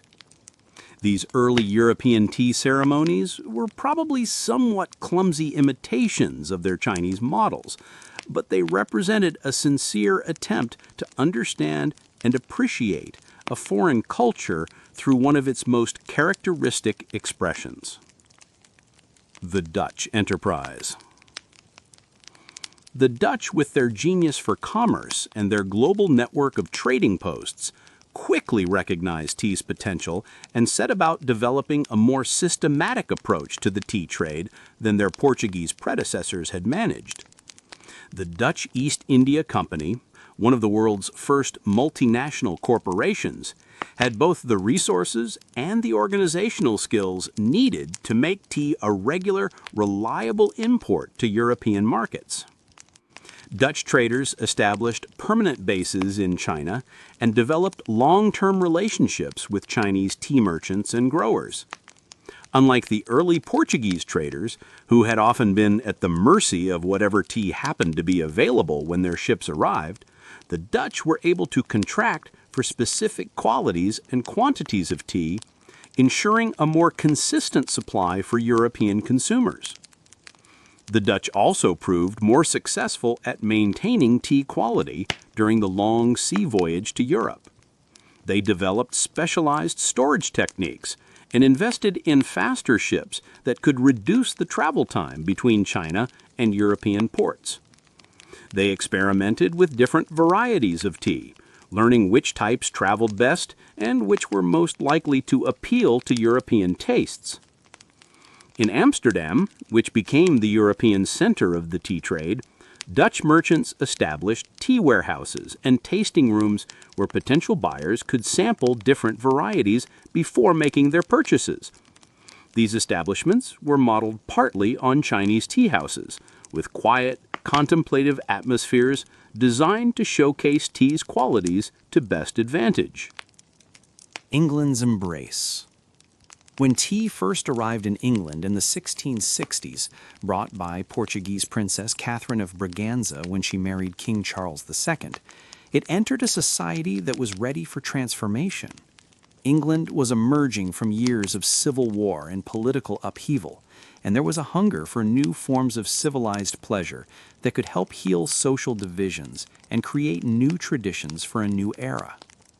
Tea's arrival in England coincided with several other important cultural developments. Coffee houses were becoming centers of intellectual and commercial life, creating a social context where tea could be appreciated as more than just a novel beverage. The emerging middle class had both the money to afford exotic luxuries and the leisure time to develop refined tastes. And England's growing global trade network made it possible to maintain regular supplies of tea from distant China. The English approach to tea was characteristically practical and adaptive. While they respected tea's Chinese origins and tried to learn proper preparation methods, they were not bound by traditional Chinese customs in the way that Japanese tea culture was. English tea drinkers felt free to experiment, to adapt tea to their own needs and preferences, and to integrate it into their existing social patterns. The addition of milk to tea, which probably began as a practical measure to protect delicate Chinese porcelain from cracking when hot tea was poured into it, became a defining characteristic of English tea culture. The English discovered that milk not only prevented the porcelain from cracking, but also mellowed tea's sometimes bitter flavor, and created a more substantial, satisfying drink that could serve as a light meal in itself. Sugar, initially a rare and expensive luxury, became more widely available as England developed its Caribbean sugar plantations. The combination of tea, milk, and sugar created a beverage that was both stimulating and comforting, suitable for consumption at almost any time of day and appealing to almost any social class. The English also developed their own distinctive tea customs and rituals. Afternoon tea, supposedly invented by the Duchess of Bedford in the 1840s to bridge the gap between lunch and the increasingly late dinner hour, became a defining feature of English social life. The ceremony of afternoon tea, with its delicate sandwiches, elegant pastries, and precise etiquette, rivaled the Japanese tea ceremony in its complexity and exceeded it in its social significance. English tea gardens, pleasure grounds where people could stroll among flowers and trees while sipping tea and listening to music, became popular destinations for people of all social classes. These gardens represented a democratization of tea culture, making it accessible to people who could never have afforded to maintain the elaborate tea rooms that had been tea's original European setting. The English also proved remarkably creative in developing new ways to enjoy tea. They created tea blends that combined different varieties to achieve specific flavor profiles, developed new types of tea cakes and biscuits designed to complement tea's flavor, and even invented iced tea for hot summer days. The global garden. As tea's influence spread around the world, each culture that embraced it added its own colors to tea's ever-expanding tapestry. Like a garden where flowers from different continents learned to bloom together, tea culture began to reflect the beautiful diversity of human experience, while maintaining its essential character as a bridge between souls. In Russia, where winter winds blow fierce and long, tea became a source of warmth that went far beyond the physical. Russian tea culture centered around the samovar, a magnificent metal urn that kept water perpetually hot and became the heart of Russian hospitality. Families would gather around their samovars in the evening, sharing not just tea, but stories, songs, and the kind of deep conversation that only seems possible when hands are wrapped around warm cups and hearts are opened by genuine communion. Russian tea was traditionally served strong and sweet, often accompanied by jam or honey, dried fruits, or small cakes that carried the flavors of Russian summers into the darkest winter days. The ritual of tea drinking became so central to Russian social life that no important conversation could begin without first setting the samovar to boil and preparing the table with all the elements needed for proper tea service. In Morocco, where the desert meets the sea and ancient trade routes cross like streams converging into a river, tea culture took on an entirely different character. Moroccan mint tea, served in small glasses decorated with intricate patterns, became a symbol of hospitality so powerful that refusing it was considered deeply offensive. The preparation of Moroccan tea was itself a performance art, with the tea master pouring from great heights to create a foam that spoke of skill and generosity. The Moroccan tea ceremony was democratic in a way that few other cultural rituals could match. Rich and poor, young and old, men and women all participated equally in the sharing of tea. The first glass was said to be as bitter as life, the second as strong as love, and the third as gentle as death. In these three small glasses, Moroccans found a philosophy that helped them navigate the complexities of existence with grace and wisdom. In Turkey, tea became the national drink so completely that it seemed impossible to imagine Turkish culture without it.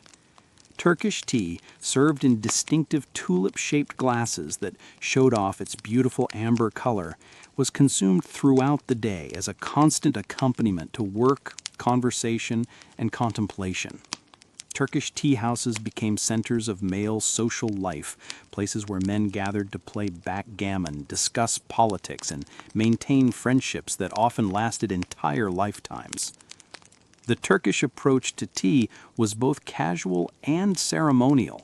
While they did not develop elaborate tea ceremonies like the Japanese or Chinese, they treated tea service with a respect that elevated even the simplest cup into something approaching ritual.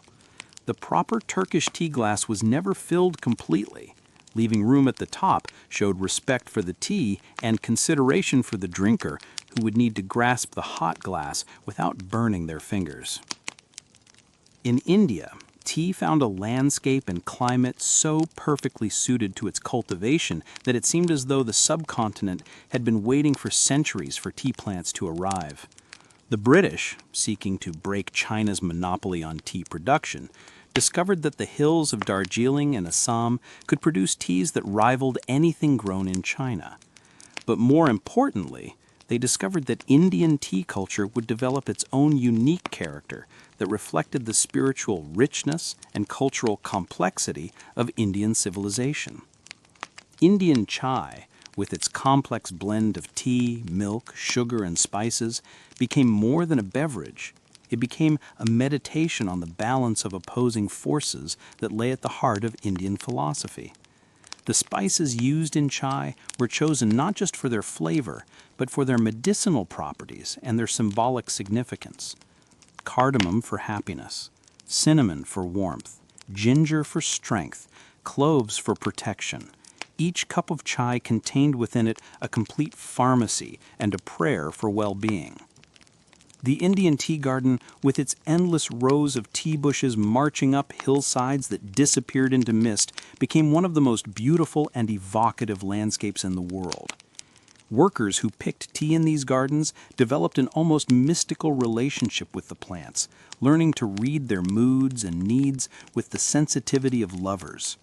The best tea pickers could identify the perfect leaf by touch alone, moving through the gardens with a rhythm that was part work, part dance, part prayer. The modern Renaissance. In our current age, when ancient wisdom meets modern science and global communication allows instant sharing of knowledge across continents, green tea is experiencing a renaissance that would have amazed even its most devoted historical practitioners. Scientists in laboratories around the world are discovering that the health benefits ascribed to tea by traditional healers over centuries have solid scientific foundations, while tea enthusiasts are rediscovering traditional preparation methods and developing new ones that honor tea's essential character while adapting it to contemporary life. The modern understanding of green tea's health benefits reads like a catalog of everything the human body needs to thrive in our complex world. The antioxidants in green tea, particularly the catechins that give it its characteristic astringency, have been shown to protect cells from the kind of damage that leads to aging and disease. The amino acid L-theanine, which works synergistically with tea's natural caffeine, provides alert relaxation, the very state of mind that traditional tea masters always claimed tea could induce. Modern tea gardens, particularly those dedicated to organic and sustainable cultivation, represent a return to the principles that guided the earliest tea growers. These farms understand that the best tea comes from plants that are treated as partners rather than resources to be exploited, that soil health and plant health are inseparable, and that the long-term view is always more important than short-term profits. Contemporary tea masters are rediscovering traditional processing methods while developing new ones that can enhance tea's natural qualities. Temperature-controlled environments allow for precise control over withering and oxidation. Modern machinery can duplicate the hand movements of traditional tea makers while handling larger quantities. Yet the most important element, the human sensitivity that can judge when leaves are ready for the next step of processing, remains irreplaceably human. The global tea community that has emerged through internet communication represents something unprecedented in tea's long history. Tea enthusiasts in New York can learn about processing methods from farmers in Fujian, while tea masters in Japan can share their knowledge with students in Sao Paulo. This global conversation is creating a new synthesis of tea culture that draws from all traditions while being bound by none. Modern tea ceremony, whether practiced in traditional Japanese style or in the more casual formats that have developed in contemporary tea culture, serves the same essential function it always has, creating moments of mindfulness and connection in lives that are often fragmented and hurried. The simple act of preparing tea mindfully, of sitting quietly with a warm cup, of sharing tea with friends, provides an anchor of stability in a rapidly changing world. The laboratory's revelations. In research laboratories around the world, scientists are peering into green tea's molecular structure with instruments that can detect compounds measured in parts per million, revealing secrets that traditional tea masters knew intuitively but could never explain scientifically. What they are discovering validates much of what has been believed about tea's beneficial effects, while revealing new layers of complexity that suggest tea's benefits may be even greater than previously imagined. The polyphenols in green tea, particularly epigallocatechin gallate, have been shown to have powerful antioxidant properties that protect cells from the kind of oxidative damage associated with aging, heart disease, and cancer. These compounds work at the cellular level to neutralize free radicals, support healthy gene expression, and promote the kind of cellular repair processes that keep the body functioning optimally. But perhaps more fascinating from a tea lover's perspective is the growing scientific understanding of L-theanine, the amino acid that gives tea its unique psychological effects. L-theanine crosses the blood-brain barrier and promotes alpha brain waves, the same brain waves associated with meditation and creative states of consciousness. This explains why tea has always been associated with both alertness and calm, why it can sharpen the mind without creating the jittery anxiety often associated with other forms of caffeine. Research into tea's effects on the cardiovascular system has revealed that regular tea consumption can support healthy blood pressure, improve circulation, and protect against the kind of arterial damage that leads to heart disease. The mechanisms behind these effects are complex, involving tea's influence on nitric oxide production, its anti-inflammatory properties, and its ability to support healthy cholesterol levels. Studies of tea's effects on cognitive function have shown that regular tea consumption may help protect against age-related cognitive decline and support mental clarity throughout life. The combination of caffeine and L-theanine appears to optimize brain function in ways that neither compound can achieve alone, creating sustained attention without the crash that follows other stimulants. Perhaps most remarkably, research is beginning to suggest that tea's benefits extend beyond the purely physical to encompass what might be called spiritual or psychological well-being. Studies have shown that the ritual of tea preparation and consumption can reduce stress hormones, promote feelings of calm and connection, and create the kind of mindful awareness that supports overall mental health. The ceremony of daily life. In our modern world, where the pace of life often seems to accelerate beyond human capacity to adapt, the ancient practice of mindful tea drinking offers a gentle revolution, a way of reclaiming moments of peace and presence from days that might otherwise be lost to hurry and distraction. The modern tea ceremony needs no special equipment or extensive training. It can be as simple as taking a few extra moments to really pay attention while preparing your morning cup, feeling the warmth of the mug in your hands, inhaling the aroma that rises with the steam, tasting not just the flavor, but the entire experience of nourishment and comfort that good tea provides. Some people create elaborate home tea ceremonies with special utensils and carefully choreographed movements that transform their kitchen or dining room into a temporary temple. Others find their ceremony in the simple act of stepping away from their computer screen for a few minutes to prepare tea mindfully, using those moments to reconnect with their breath, their body, and their intention for the day. The office tea break, often dismissed as mere procrastination, can become a form of meditation when approached with the right attitude. The act of preparing tea, heating water, measuring leaves, timing the steeping, requires just enough attention to pull the mind away from work concerns while providing a gentle structure for a few minutes of mental rest and renewal. Tea sharing has become a way for people to create meaningful connections in an increasingly isolated world. Book clubs that center around tea service, informal tea tastings among friends, even the simple act of offering tea to visitors transform ordinary social interactions into something deeper and more nourishing. The growing popularity of tea meditation, formal meditation practice that incorporates mindful tea preparation and consumption, represents a recognition that the line between secular and spiritual practice need not be rigid. In the simple act of preparing and drinking tea with full attention, practitioners find a doorway into the same states of awareness that have been cultivated in monasteries and temples for thousands of years. The garden's future. As we look toward tea's future, we see a beverage that has already survived and thrived through thousands of years of human history, adapting to every culture it has encountered, while maintaining its essential character as a bridge between the practical and the transcendent, the ordinary and the sacred. Climate change presents both challenges and opportunities for tea cultivation. Traditional growing regions may become less suitable for tea production, but new regions may open up. More importantly, the environmental challenges facing our planet are encouraging tea growers to adopt more sustainable practices that work with natural systems rather than against them.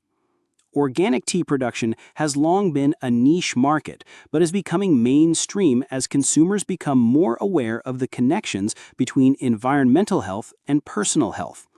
Biodynamic tea farms, which treat the entire farm as a living system and use preparations and practices designed to enhance soil vitality, are producing teas of exceptional quality, while demonstrating that sustainable agriculture can be more productive, not less, than industrial methods. Fair trade tea production is addressing the social justice issues that have long plagued the tea industry, ensuring that the people who grow and pick tea receive fair compensation for their work, and that tea communities have access to education, healthcare, and other necessities for dignified living. New processing methods informed by both traditional knowledge and modern scientific understanding are creating teas with flavor profiles that would have been impossible to achieve in earlier eras. Flash freezing techniques can preserve the fresh character of green tea better than traditional methods. Precision fermentation can create controlled flavor development that enhances tea's natural qualities without masking them. The globalization of tea culture is creating unprecedented opportunities for cross-cultural learning and exchange. Tea traditions that developed in isolation over centuries are now in conversation with each other, leading to new syntheses and innovations that honor the past while embracing the future. Technology is also playing a role in tea's evolution. Apps that can help tea drinkers track steeping times and water temperatures, online communities where tea enthusiasts can share knowledge and experiences, and even AI systems that can help to predict flavor profiles based on growing conditions and processing methods are all contributing to a deeper understanding and appreciation of tea. The circle complete. And so, dear friend, as you drift toward sleep, carry with you this gentle truth. Every cup of green tea you will ever drink connects you to that ancient moment when Emperor Shen Nung sat beneath his tree and watched leaves fall into his cup of hot water. Every sip links you to Buddhist monks meditating in mountain monasteries, to merchants sharing tea around campfires on the Silk Road, to Japanese tea masters finding perfection in imperfection, to modern scientists discovering the molecular basis of tea's ancient magic. In your hands, a simple cup becomes a vessel that holds not just tea, but the accumulated wisdom of countless generations who found in this humble leaf a source of comfort, clarity, and connection. The warmth that spreads through your body as you drink carries with it the warmth of human community, stretching across continents and centuries. The gentle stimulation that clears your mind echoes the experience of scholars and sages, artists and philosophers, ordinary people and extraordinary ones, all of whom found in tea a reliable friend and teacher. The moment of peace you experience as you pause to truly taste your tea participates in an unbroken chain of such moments, extending back through time to that first accidental brewing under an ancient tree. Tea teaches us that the most profound truths are often the simplest ones, that the greatest luxuries are those available to anyone willing to pay attention, and that the deepest connections we can make are sometimes with traditions and practices that preceded us by millennia, yet feel as immediate and relevant as our next breath. In your hands, a simple cup becomes a vessel that holds not just tea, but the accumulated wisdom of countless generations who found in this humble leaf a source of comfort, clarity, and connection. The warmth that spreads through your body as you drink carries with it the warmth of human community, stretching across continents and centuries. The gentle stimulation that clears your mind echoes the experience of scholars and sages, artists and philosophers, ordinary people and extraordinary ones, all of whom found in tea a reliable friend and teacher. The moment of peace you experience as you pause to truly taste your tea participates in an unbroken chain of such moments, extending back through time to that first accidental brewing under an ancient tree. Tea teaches us that the most profound truths are often the simplest ones, that the greatest luxuries are those available to anyone willing to pay attention, and that the deepest connections we can make are sometimes with traditions and practices that preceded us by millennia, yet feel as immediate and relevant as our next breath. In the quiet ritual of preparing and drinking tea, we practice presence. In the sharing of tea with others, we practice generosity and community. In the appreciation of tea's subtle flavors and effects, we practice gratitude and mindfulness. These are not small things, but the very foundations of a life well lived. So as you settle into sleep, imagine yourself part of the great circle of tea drinkers that spans the globe and reaches back through time. Feel the connection to all those who have found solace and inspiration in this simple practice. Know that tomorrow, when you prepare your tea, you will be continuing a conversation that began thousands of years ago and will continue long after we are gone. The leaves that steep in your cup tomorrow will carry within them the wisdom of earth and rain, of sun and human hands, of patience and attention and love. They will offer you the same gifts they have offered countless others: a moment of peace in a busy day, a bridge between waking and deeper awareness, a taste of the eternal in the midst of the temporal. And in accepting these gifts with gratitude and awareness, you will become part of tea's ongoing story, adding your own chapter to the endless book of human experience and connection that is written one cup, one sip, one mindful moment at a time. Sleep now, gentle soul, and dream of gardens where mist rises like incense, of leaves that hold sunlight and rain in their tender cells, of cups that warm hands and hearts across all the distances that seem to separate us, but never really do. Dream of the great conversation between humans and plants, between tradition and innovation, between the ancient wisdom that teaches us to slow down and pay attention, and the modern understanding that reveals the scientific basis for what the heart has always known. In the morning when you wake, tea will be waiting, not just in your kitchen cupboard, but in the continuing story of human culture and connection, ready to offer you its gentle gifts and welcome you back into the great ongoing ceremony of conscious living that makes each day a small miracle worth celebrating.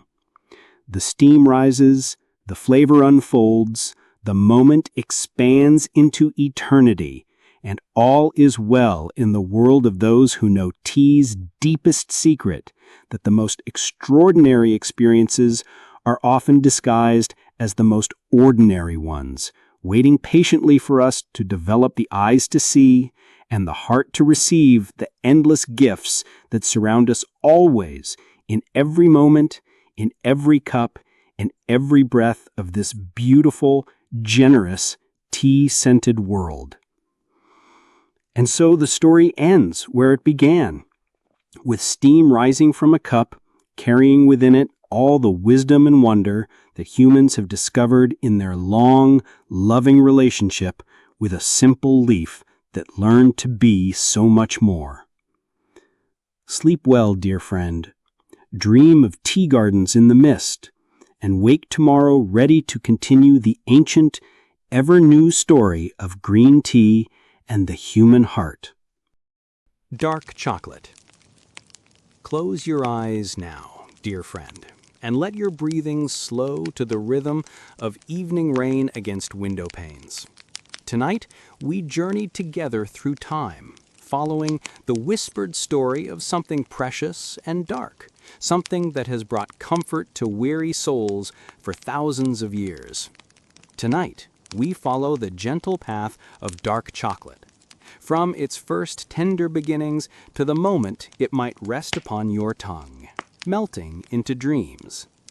Settle deeper into your pillow and let your mind drift like a leaf on a slow-moving stream. We begin our story in a place where time moves differently, where the air is thick with mystery and ancient wisdom. In the beginning, the sacred groves. Long, long ago, when the world was younger and the stars seemed closer to Earth, there grew in the misty highlands of what we now call Central America a tree unlike any other. The cacao tree stood quietly in dappled sunlight, its broad leaves whispering secrets to the wind. This tree, Theobroma cacao, food of the gods, held within its gentle embrace something extraordinary. Picture, if you will, these ancient forests where morning mist clings to emerald leaves like silk scarves, and the air hums with the soft buzz of tiny midges dancing from flower to flower. The cacao trees grew wild and free, their trunks dark and sturdy, their branches reaching toward filtered sunlight in a canopy dance that had continued for millions of years. The pods that grew upon these trees were treasures beyond imagining, large as a child's hand, ridged like ancient pottery, and colored in hues of gold, red, and deep amber. Inside each pod, nestled in sweet white pulp like pearls in an ocean shell, lay the precious seeds that would one day become the chocolate we know and love. But this transformation was still centuries away, waiting patiently in time's gentle embrace, like a dream not yet dreamed. The first people to discover this gift from the forest gods were the Olmecs, whose civilization flourished over 3,000 years ago. They moved through the jungle with bare feet that knew every root in stone, their eyes bright with wonder at the natural treasures surrounding them. When they first tasted the sweet pulp surrounding the cacao seeds, and when they first learned to prepare the bitter seeds themselves, they could not have known they were taking the first steps in a journey that would span millennia. In their quiet wisdom, the Olmecs learned to ferment the precious seeds, to dry them under the warm sun, and to grind them into a paste that, when mixed with water and spices, created a drink both nourishing and sacred. This was not the smooth, sweet chocolate of today, but something altogether different, bitter and complex, earthy and divine. They called it the drink of the gods, and they were not wrong. The Maya, keepers of sacred wisdom.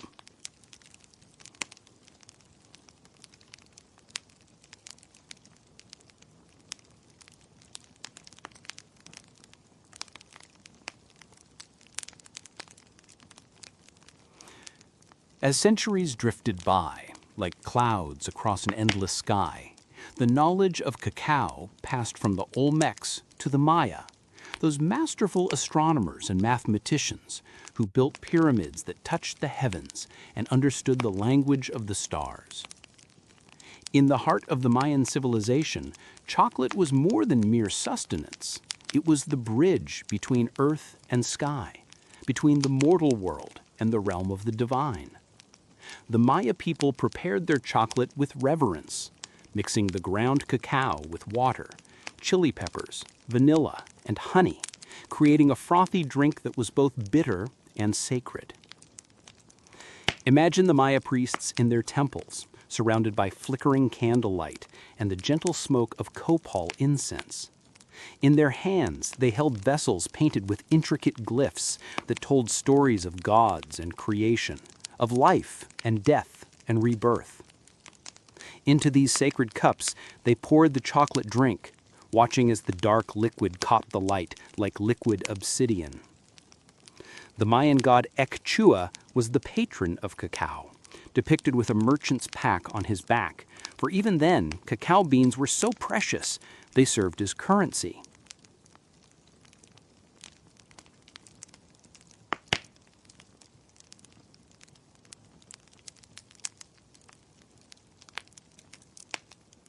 Children would count their wealth in cacao beans, and merchants would travel vast distances through jungle and mountain, their packs heavy with these treasures more valuable than gold. In the royal courts of Maya kings, chocolate was served in ceremonies that lasted for days. The great rulers would sit on thrones carved from single blocks of stone, their robes woven with threads of cotton and bright feathers, while servants would prepare the sacred drink by pouring it from great heights, creating the foam that was believed to carry prayers to the gods. The sound of chocolate being prepared, the grinding of the cacao on stone metates, the rhythmic pouring from vessel to vessel, became a meditation, a prayer made manifest in the physical world. The Maya understood that chocolate was not merely something to consume, but something to experience with the entirety of one's being. As night falls deeper around us now, and your breathing grows slower and more peaceful, imagine those ancient temples where the smoke of chocolate preparation mingled with prayers and starlight, where the bittersweet drink connected earthbound souls to something eternal and profound.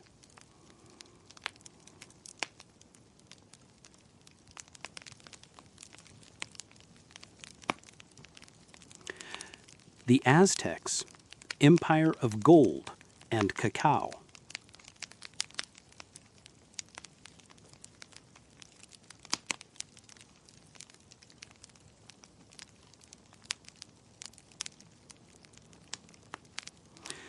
Time flowed onward like a gentle river, carrying the knowledge of chocolate from the Maya to the mighty Aztec Empire, where it found new expression and deeper reverence. In the great city of Tenochtitlan, built upon an island in the middle of a vast lake, chocolate became the drink of emperors and warriors, of poets and priests. The Aztec Emperor Montezuma II was said to drink 50 golden goblets of chocolate each day, each cup prepared with meticulous care by servants who understood that they were handling something sacred. The chocolate was prepared with exotic spices, vanilla from the orchids that grew wild in the forests, chili peppers that brought warmth to the soul, and honey that spoke of summer meadows and busy bees. Picture the emperor's palace, its walls adorned with feathers of 1,000 colors, its courtyards filled with the sound of fountains and the whisper of bare feet on polished stone. In the royal chambers, servants would prepare the chocolate drink with ceremony and reverence, grinding the precious cacao beans on volcanic stone metates that had been blessed by priests.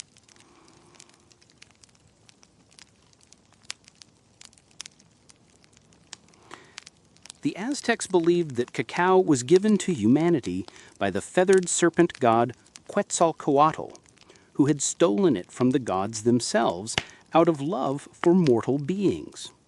According to their legends, Quetzalcoatl descended from the heavens carrying cacao seeds in his hands, teaching the people how to plant them, tend them, and transform them into the sacred drink that would nourish both body and spirit.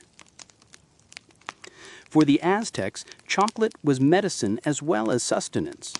Their physicians prescribed it for ailments of the heart and soul, understanding in their ancient wisdom what modern science would later confirm, that chocolate contains compounds that can lift the spirits and ease the burdens of daily life. Warriors heading into battle would drink chocolate for strength and courage, believing that the bitter drink connected them to the fierce energy of the jaguar and the eagle. Students and scribes would sip chocolate as they worked late into the night by flickering torchlight, finding that the drink sharpened their minds and helped them think more clearly. In the great marketplace of Tlatelolco, cacao beans jingled in leather pouches like tiny musical instruments, the sound of commerce and prosperity. A turkey might cost 100 cacao beans, a ripe tomato just one. The beans were examined carefully for quality and authenticity, for counterfeiters would sometimes try to pass off clay replicas as the real thing. As you rest now in the comfort of your bed, let your mind drift to those ancient marketplaces where the air was thick with the scent of flowers and spices, where chocolate was currency and sacrament, where every transaction carried a whisper of the divine. The arrival of strangers. Chocolate crosses the ocean.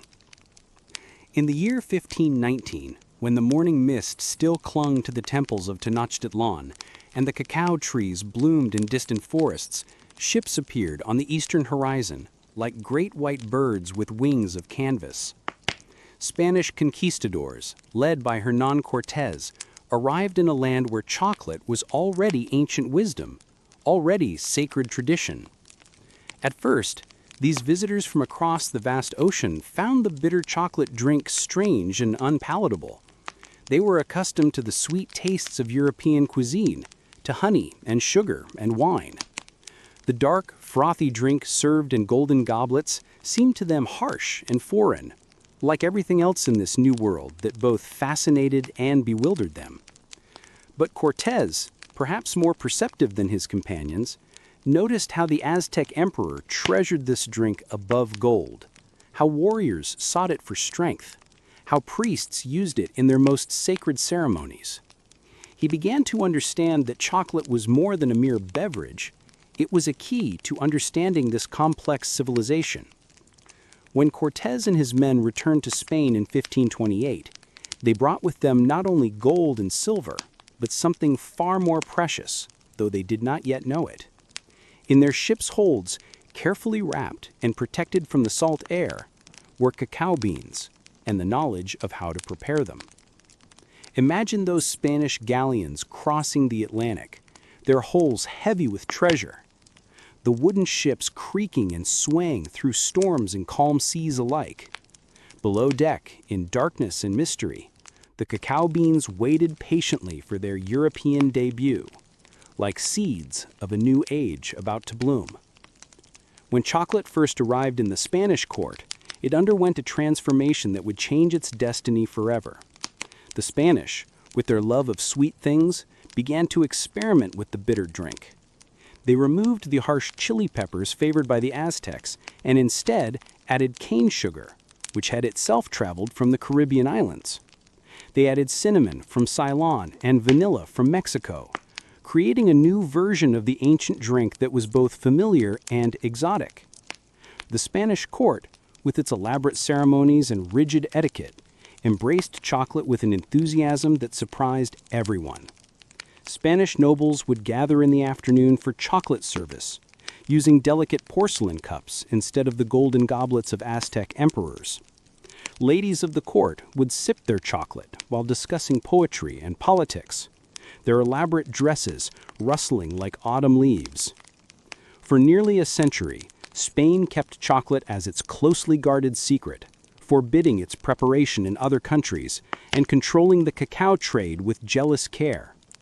Chocolate became a symbol of Spanish wealth and power, served in the royal palaces of Madrid, while the rest of Europe remained ignorant of its existence. But secrets, like water, have a way of finding their way through the smallest cracks. Slowly, gradually, word of the miraculous chocolate began to spread beyond Spain's borders, carried by travelers and traders, by diplomats and spies, by anyone who had tasted the dark elixir and could not forget its complex magic. Chocolate spreads across Europe, a gentle conquest. As the 17th century dawned with its promise of new discoveries and changing worlds, chocolate began its quiet conquest of European hearts and palates. Like a gentle stream flowing from mountain heights to distant valleys, the knowledge and love of chocolate spread from court to court, from city to city, transforming as it traveled. In France, chocolate arrived through royal marriages and diplomatic gifts, finding particular favor in the court of Louis XIV, the Sun King. The French, with their sophisticated understanding of pleasure and refinement, embraced chocolate with characteristic elegance. They created new ways of serving it, new ceremonies around its consumption, new instruments for its preparation. Picture the Palace of Versailles in its golden splendor, where courtiers in silk and velvet would gather in gilded salons for afternoon chocolate service. The chocolate was prepared by master chocolatiers who understood their craft as both art and alchemy, creating drinks that were perfectly balanced between bitter and sweet, between rich and delicate. French chocolate pots became works of art themselves, tall, elegant vessels made of silver or fine porcelain, with straight sides and wooden handles designed to keep delicate hands cool while pouring. The ritual of chocolate preparation became as elaborate as a dance, with specific movements and timing that transformed a simple drink into a meditation on beauty and taste.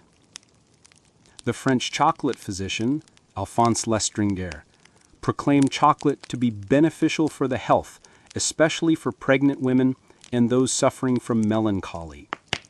The nobles embraced this medical endorsement with enthusiasm, finding in chocolate not only pleasure but virtue, not only taste but wellness. Meanwhile, in Italy, chocolate found expression in the hands of creative confectioners who began to experiment with solid forms.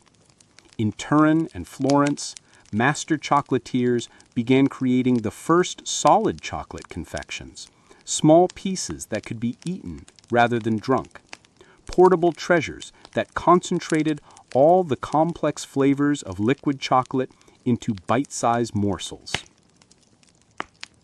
The Italian chocolatiers understood that chocolate was not just about taste, but about texture, about the way it felt on the tongue, about the slow melt that released layers of flavor like the unfolding of a musical composition.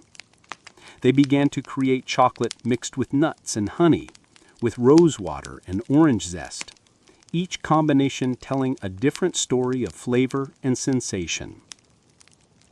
In England, chocolate houses began to appear in London, establishments that were part cafe, part club, part theater of social interaction. These chocolate houses became centers of intellectual and political discourse, where gentlemen would gather to discuss philosophy and politics over cups of rich, dark chocolate. The famous chocolate house known as White's became a meeting place for writers and politicians, where heated debates would unfold over steaming cups of chocolate, where friendships were forged and business deals concluded.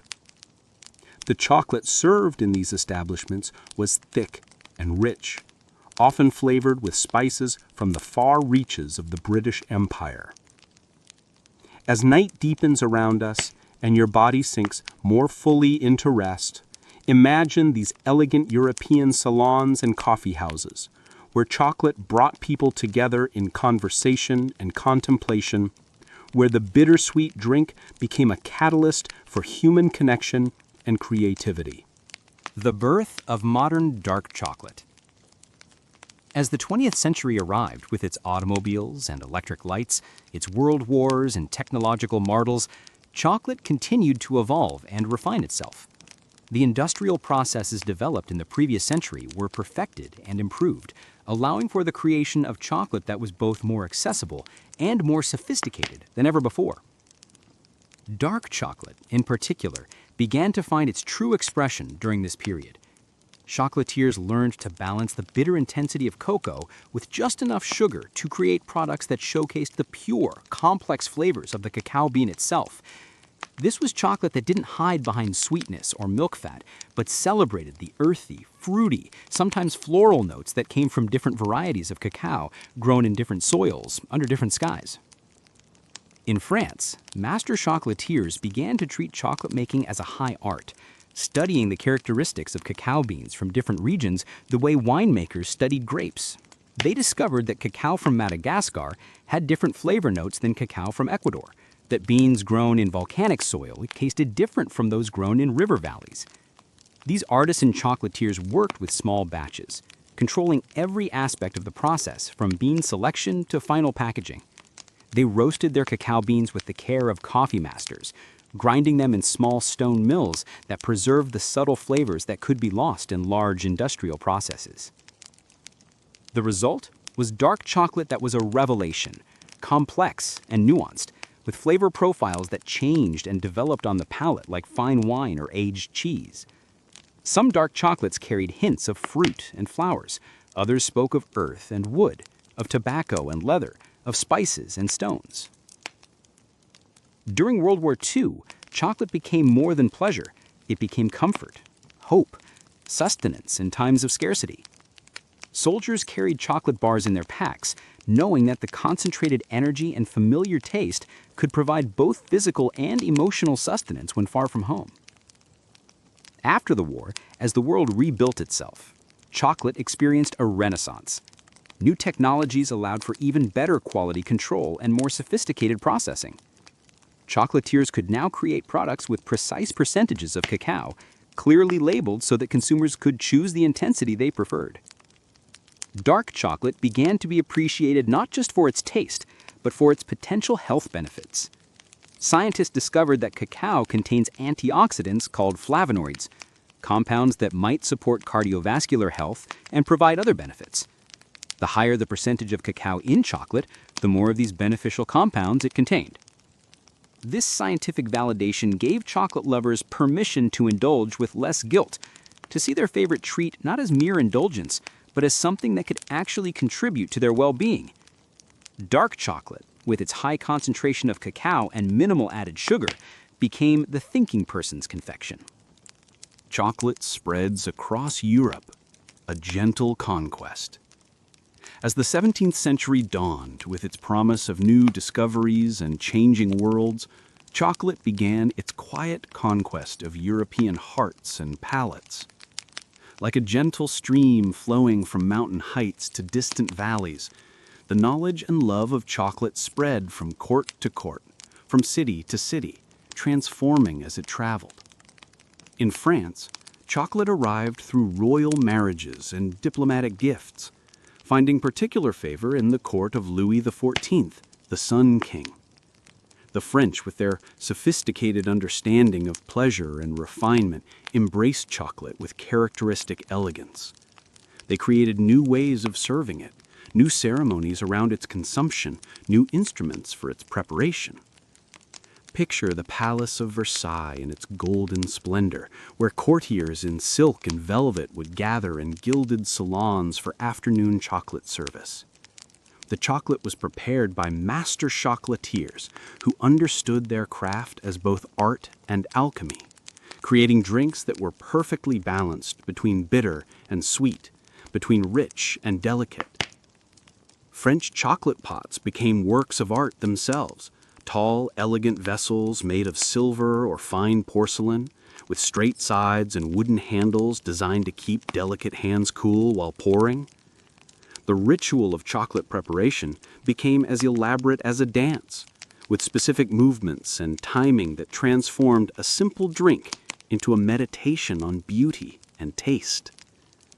The French court physician, Alphonse Lestrange, proclaimed chocolate to be beneficial for the health, especially for pregnant women and those suffering from melancholy. The nobles embraced this medical endorsement with enthusiasm, finding in chocolate not only pleasure but virtue, not only taste but wellness. Meanwhile, in Italy, Chocolate found expression in the hands of creative confectioners who began to experiment with solid forms. In Turin and Florence, master chocolatiers began creating the first solid chocolate confections, small pieces that could be eaten rather than drunk, portable treasures that concentrated all the complex flavors of liquid chocolate into bite-sized morsels. The Italian chocolatiers understood that chocolate was not just about taste, but about texture, about the way it felt on the tongue, about the slow melt that released layers of flavor like the unfolding of a musical composition. They began to create chocolate mixed with nuts and honey, with rosewater and orange zest, each combination telling a different story of flavor and sensation. In England, chocolate houses began to appear in London, establishments that were part cafe, part club, part theater of social interaction. These chocolate houses became centers of intellectual and political discourse, where gentlemen would gather to discuss philosophy and politics over cups of rich, dark chocolate. The famous chocolate house, known as White's, became a meeting place for writers and politicians, where heated debates would unfold over steaming cups of chocolate, where friendships were forged and business deals concluded. The chocolate served in these establishments was thick and rich, often flavored with spices from the far reaches of the British Empire. As night deepens around us and your body sinks more fully into rest, imagine these elegant European salons and coffee houses where chocolate brought people together in conversation and contemplation, where the bittersweet drink became a catalyst for human connection and creativity. The artisan revival, chocolate as craft. As the 21st century dawned with its internet connectivity and global awareness, something beautiful began to happen in the world of chocolate. Just as the industrial age had made chocolate accessible to everyone, a new movement emerged that sought to restore the artisanal qualities that had been lost in mass production.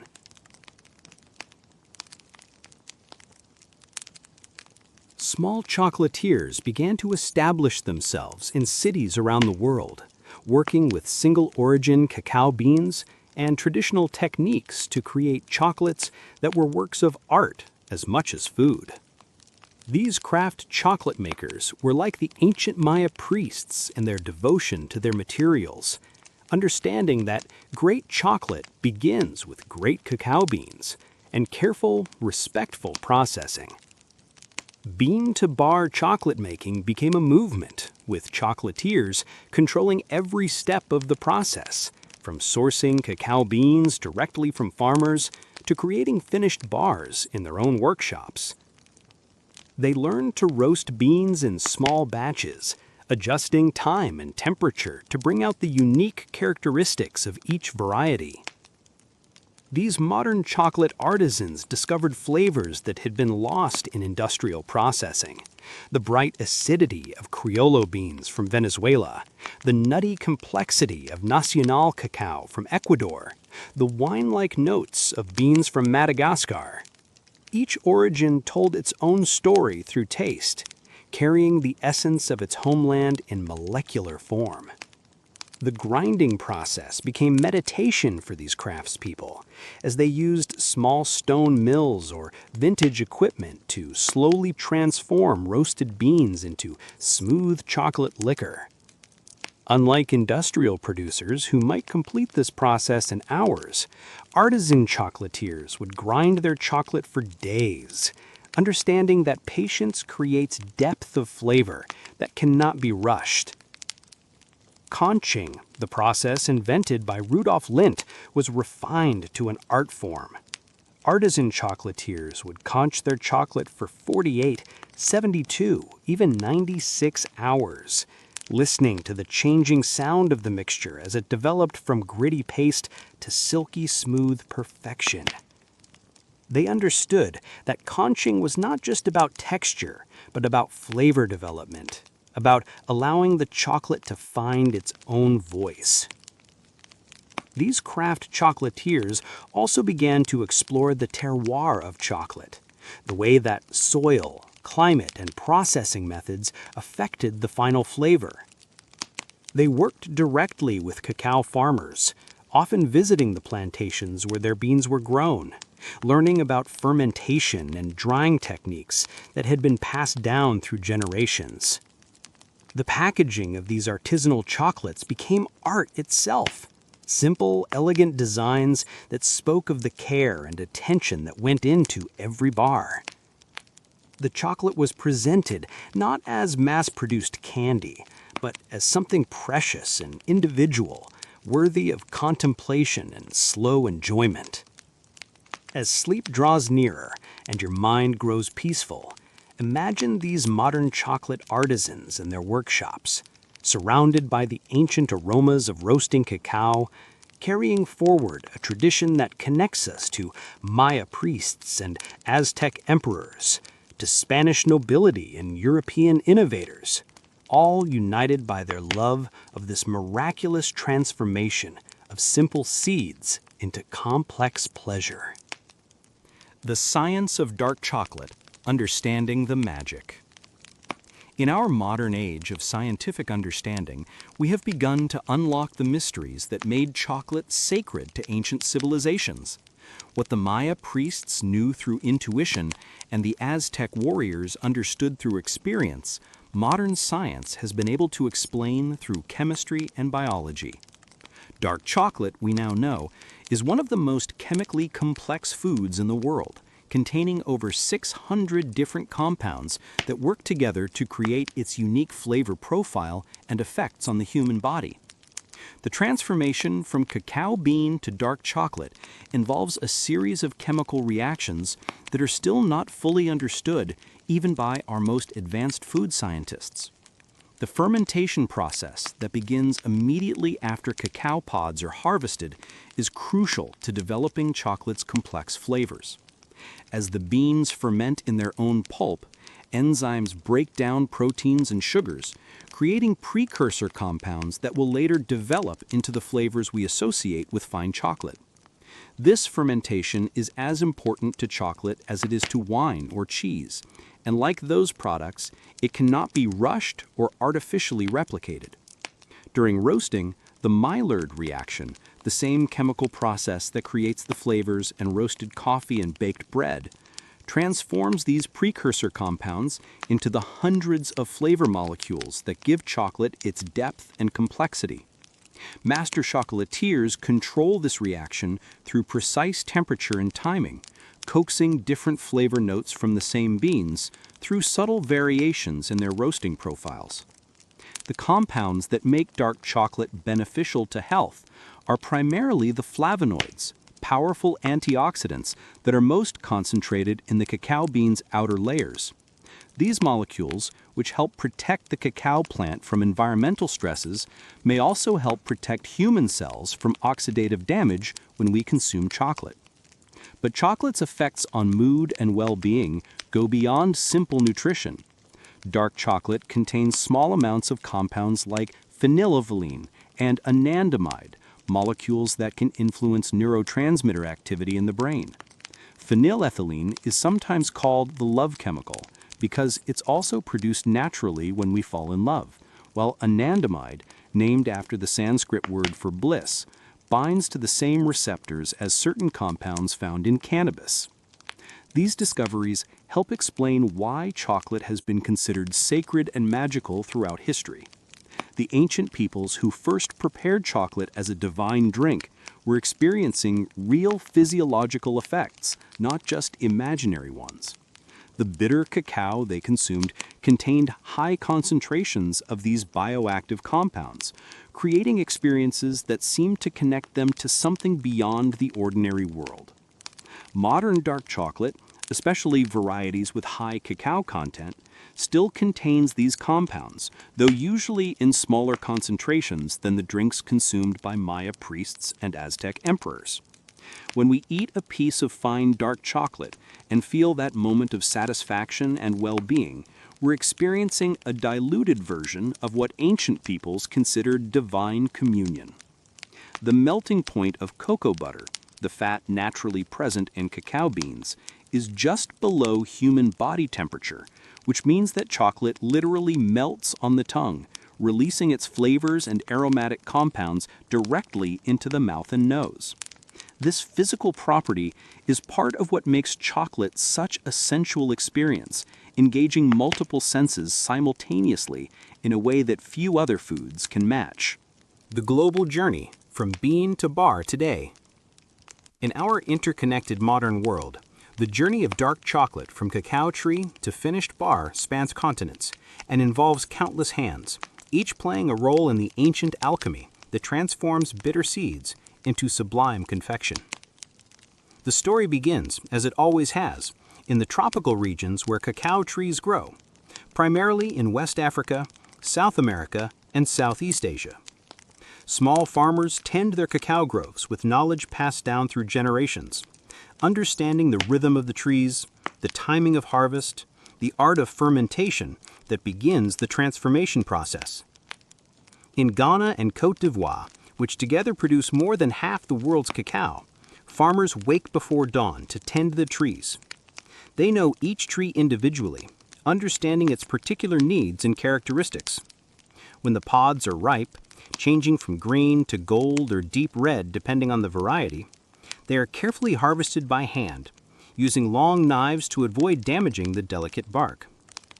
The harvested pods are split open with practiced movements, revealing the precious beans nestled in their sweet white pulp. These beans are gathered into wooden boxes or baskets lined with banana leaves, where they will ferment for 3 to 7 days. This fermentation is crucial. It's where the chemical precursors to chocolate flavor are formed, where the journey from bitter seed to sublime confection truly begins. After fermentation, the beans are spread on drying platforms or mats, turned regularly by hand under the tropical sun. The farmers know by touch and smell when the beans are perfectly dried, when they've reached the precise moisture content that will preserve them for their journey to chocolate makers around the world. From these small farms, the dried cacao beans travel to ports in shipping containers, beginning a journey that may take them to chocolate factories in Europe, America, or increasingly, back to processing facilities in the countries where they were grown. This reverse journey, bringing value-added processing back to cacao-growing regions, represents a new chapter in chocolate's long history. At chocolate factories and artisan workshops around the world, these dried beans undergo the final transformation. They are carefully sorted, removing any that don't meet quality standards. Then comes roasting, where the art and science of chocolate making truly converge. Master chocolatiers approach roasting with the intensity of conductors leading an orchestra. They understand that temperature and timing must be precisely controlled to bring out the unique characteristics of each batch of beans. Some beans are roasted at high temperatures for short periods to develop bold, intense flavors. Others are roasted low and slow to preserve delicate floral notes. The roasted beans are cracked and winnowed to remove their papery shells, leaving behind the pure cacao nibs, the essence of chocolate in its most concentrated form. These nibs are then ground in powerful machines that generate heat through friction, melting the cocoa butter within the beans and creating a flowing paste called chocolate liquor. This chocolate liquor is the foundation of all chocolate products. For dark chocolate, it's mixed with sugar and sometimes vanilla, then refined through rollers that reduce the particle size to create the smooth texture we expect from fine chocolate. The mixture is then conched, stirred continuously for hours or days to develop flavor and create the perfect texture. Finally, the chocolate is tempered, a precise process of heating and cooling that ensures the finished chocolate will have the proper snap when broken, the right gloss on its surface, and the ability to melt smoothly on the tongue. This tempering is one of the most technical aspects of chocolate making, requiring precise temperature control and timing. The finished chocolate is then molded into bars, wrapped with care, and prepared for distribution to chocolate lovers around the world. Each bar carries within it the work and knowledge of countless individuals, from the farmer who tended the cacao tree to the chocolatier who perfected the final recipe. The mindful moment, experiencing dark chocolate.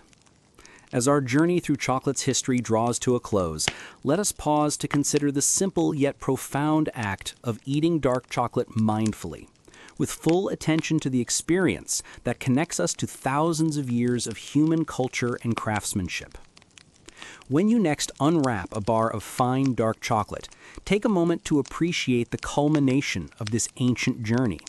Hold the bar in your hands and notice its weight, its color, the way light reflects from its surface.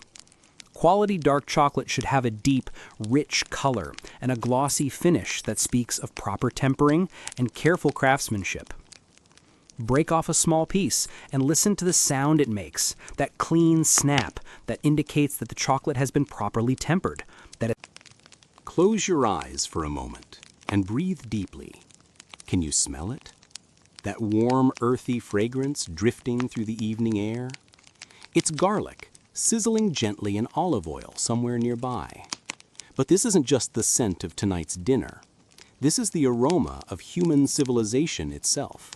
A perfume that has traveled through time for over 7,000 years, carrying with it stories of love, fear, magic, and the simple human desire to make life a little more flavorful. Tonight, let us wander together through the misty corridors of history, following the humble garlic bulb as it weaves its way through empires and across continents, touching the lives of pharaohs and peasants, warriors and poets, healers and home cooks. This is not just the story of a plant, it's the story of us. In the beginning was the breath of earth. Picture, if you will, the wind-swept steppes of Central Asia, perhaps 8,000 years ago. The world is younger then, wilder. Snow-capped mountains pierce the endless sky, and in the valleys below, ancient peoples move like shadows across the landscape. Here, in this harsh and beautiful land, wild garlic grows in secret meadows. Small, fierce bulbs pushing up through the soil like tiny fists, their green shoots reaching toward the pale morning sun. Our ancestors, those first brave souls, discovered these pungent treasures quite by accident. Maybe a child, curious and hungry, pulled one from the earth and took a tentative bite. The sharp, burning taste would have made them gasp. But something deeper stirred. This wasn't just food. This was medicine. This was magic. The wild garlic didn't give up its secrets easily. It demanded attention, respect. Its bite was fierce, its aroma so powerful it seemed to carry the very essence of the earth itself. But those who persevered found something remarkable. Meat lasted longer when rubbed with its juice. Wounds healed faster when treated with its oils. And most mysteriously of all, those who ate it regularly seemed to possess an invisible shield against the diseases that plagued their neighbors. Word traveled slowly in those ancient days, carried by traders and nomads along paths that would one day become the great trade routes of the world. The garlic bulb, no bigger than a child's fist, began its own journey, tucked into leather pouches, wrapped in rough cloth, protected like the precious treasure it was becoming. The gift of the pharaohs. Let us drift now across time and space, like leaves on an ancient wind, to the banks of the mighty Nile. Here, where the desert meets the river, the pyramids rise toward heaven like stone prayers. It is 2600 BCE, and the morning sun casts long shadows across the construction site of the Great Pyramid of Khufu. Listen. Can you hear the rhythmic chanting of 10,000 workers? Their voices rise and fall like the river itself, and their breath carries the unmistakable scent of garlic. For here, in this cradle of civilization, garlic has become more than sustenance. It has become the fuel of empire. Every morning, as the first light touches the pyramid's growing peak, workers line up to receive their daily rations. Bread, dark and dense, beer, cool and nourishing, and garlic, precious garlic, distributed like coins from the pharaoh's treasury.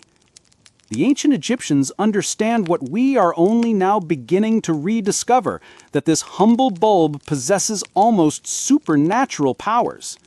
An old Egyptian papyrus, its edges brown with age, tells us that a single workers' strike occurred during the pyramid's construction.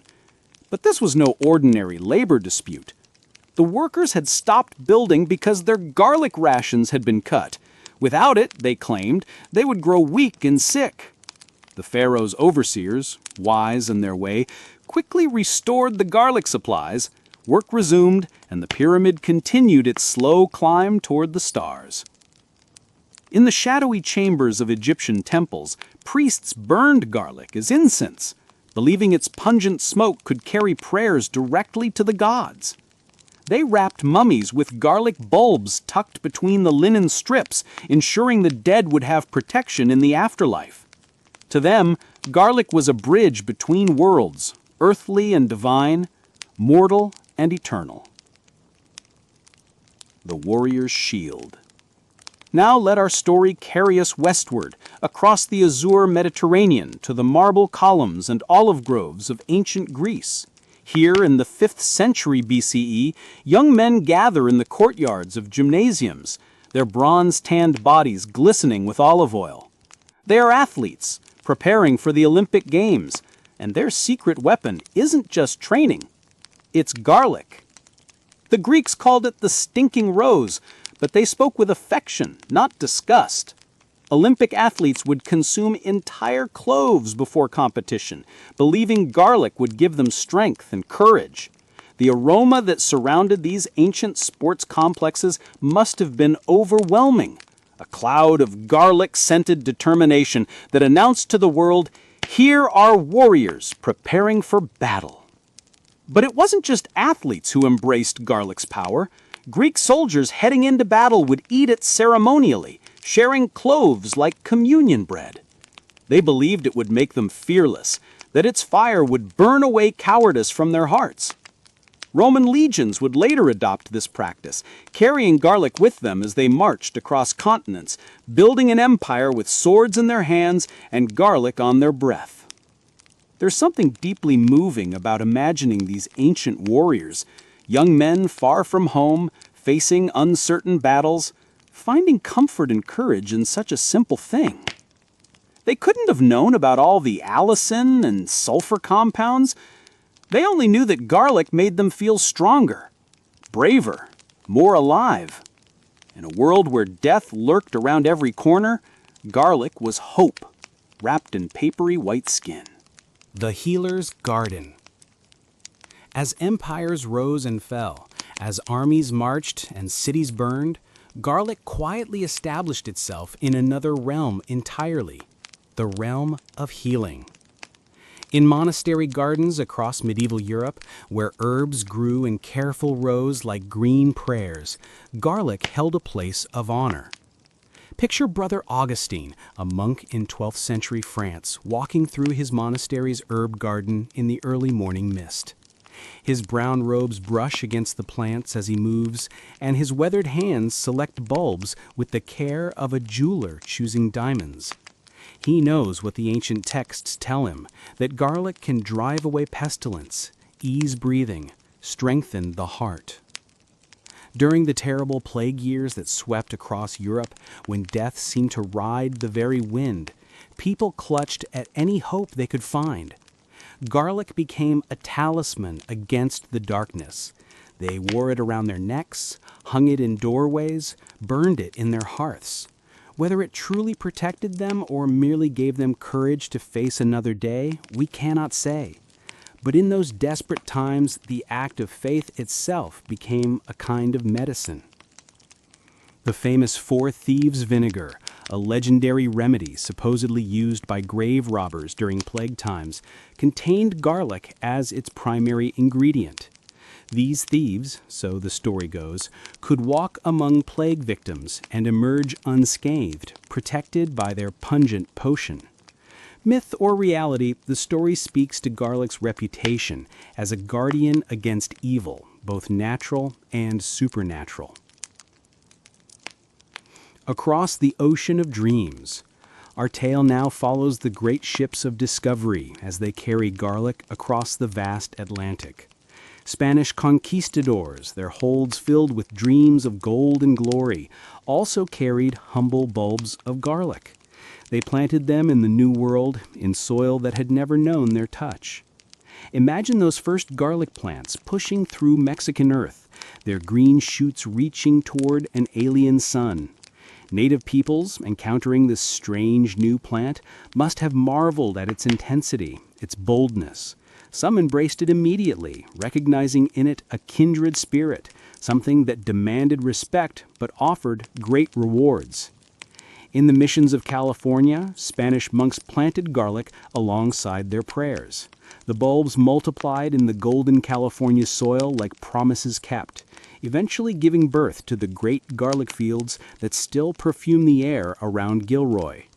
What started as a few bulbs in a conquistador's pocket became an entire agricultural heritage. The Great Rejection and Redemption. But here our story takes a curious turn, one that speaks to the fickle nature of human taste and prejudice.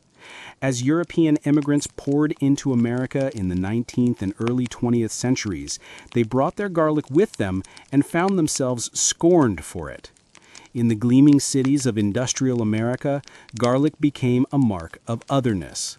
Garlic eaters, they called the Italian and Jewish immigrants, the Greeks and Armenians, spitting the words like curses. To smell of garlic was to be marked as foreign, as somehow less American.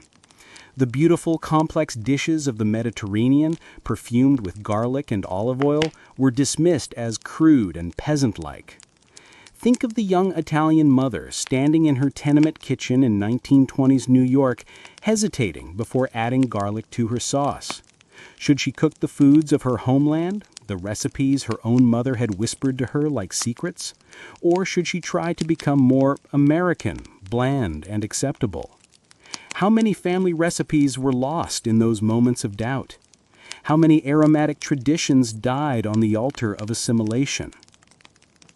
But love finds a way, as it always does. In the hidden restaurants of Little Italy and Greek Town, in the warm kitchens of immigrant neighborhoods, garlic continued to work its quiet magic. Slowly, gradually, like dawn breaking after a long night, America began to remember what it had forgotten, that flavor is not the enemy of refinement, that the foods that nourish the soul are the ones that dare to be bold. The Renaissance of Flavor. And then, like a sleeping giant awakening, American cuisine began to stir. The 1960s brought a revolution not just in politics and culture, but in taste.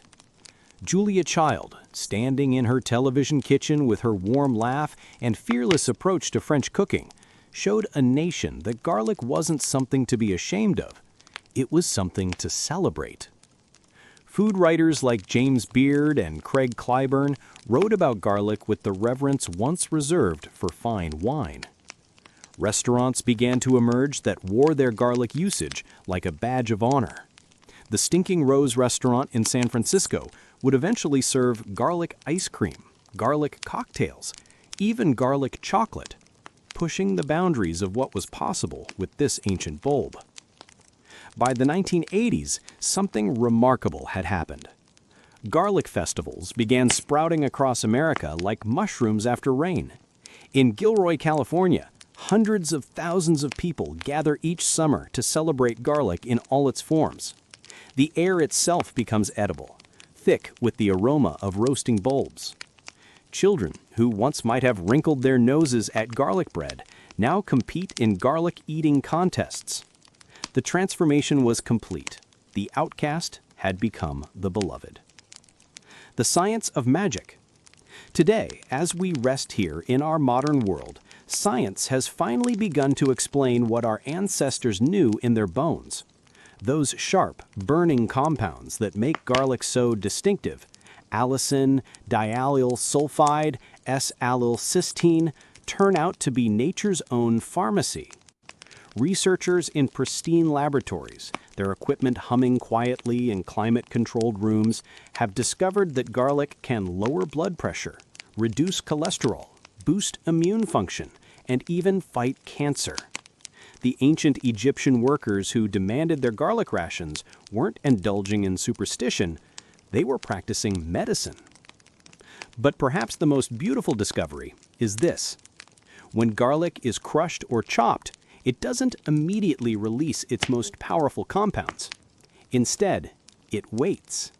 For 10 minutes, 15 minutes, like a patient teacher, it allows enzymes to work their quiet magic, creating the very substances that give garlic both its flavor and its healing power.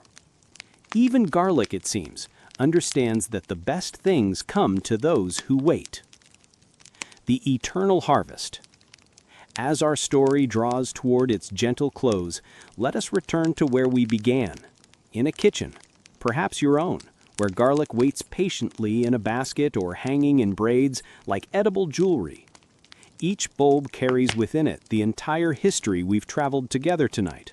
The wild steppes of Central Asia, the pyramids of Egypt, the battlefields of Greece and Rome, the monastery gardens of medieval Europe, the ships of discovery, the struggle for acceptance in America, and finally, the sweet triumph of recognition. When you next take a clove of garlic in your hands, feel its weight, not just physical, but historical. Run your thumb across its papery skin and remember that you are touching something that has touched every civilization, every culture, every corner of human experience.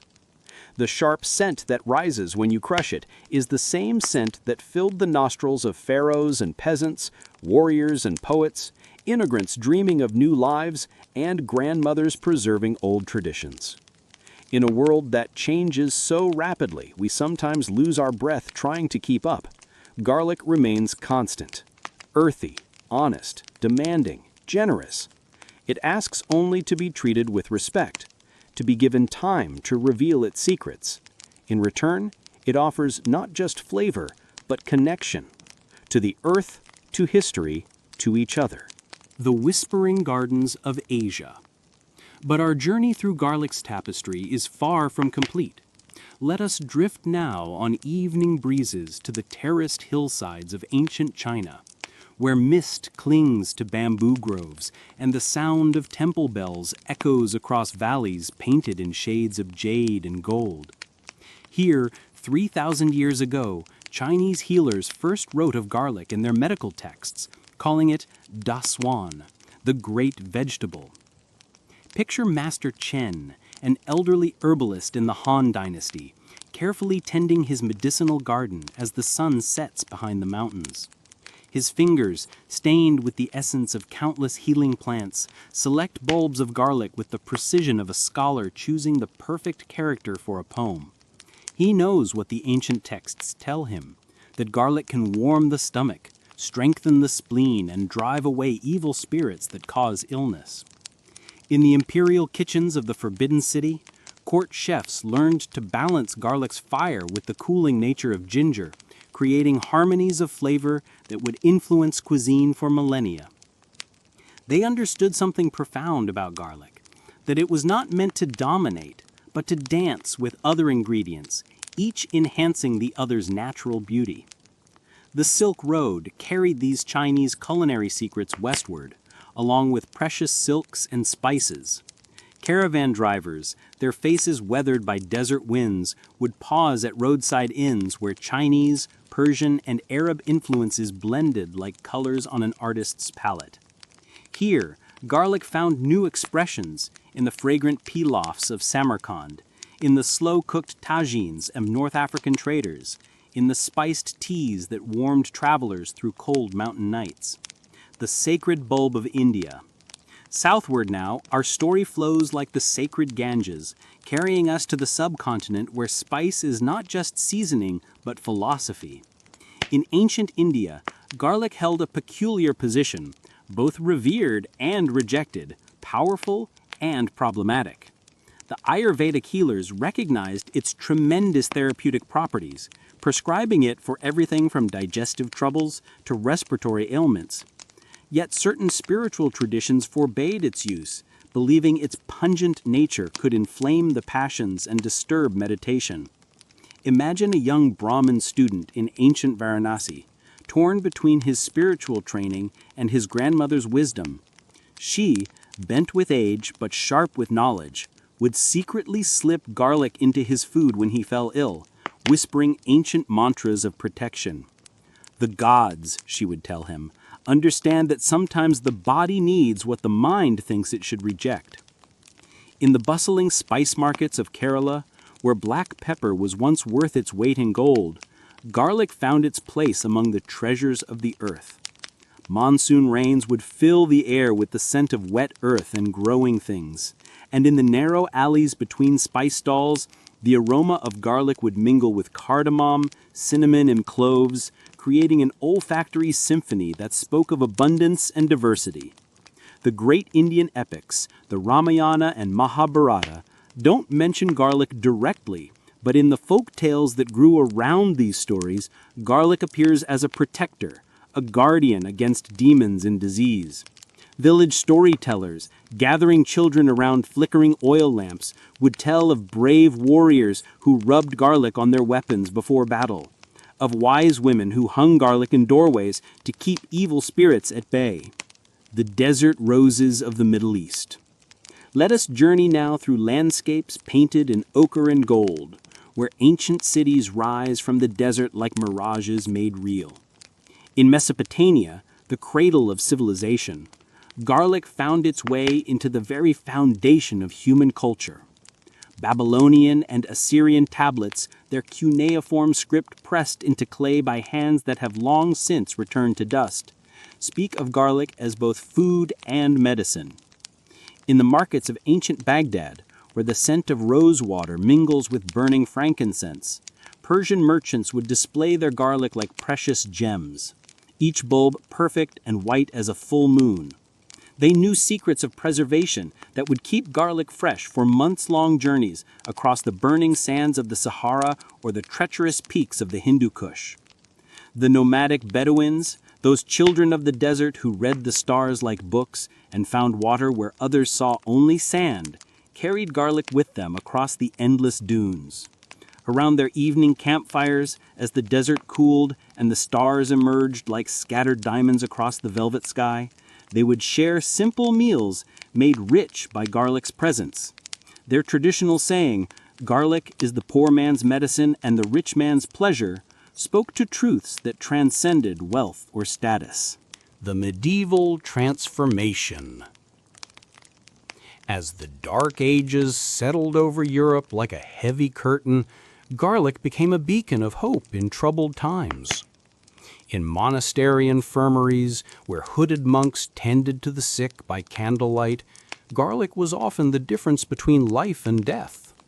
Brother Thomas of Aquinas, not yet the great theologian he would become, once wrote to his mother about the miraculous properties of the stinking lily, describing how it could bring fever down and breath back to laboring lungs.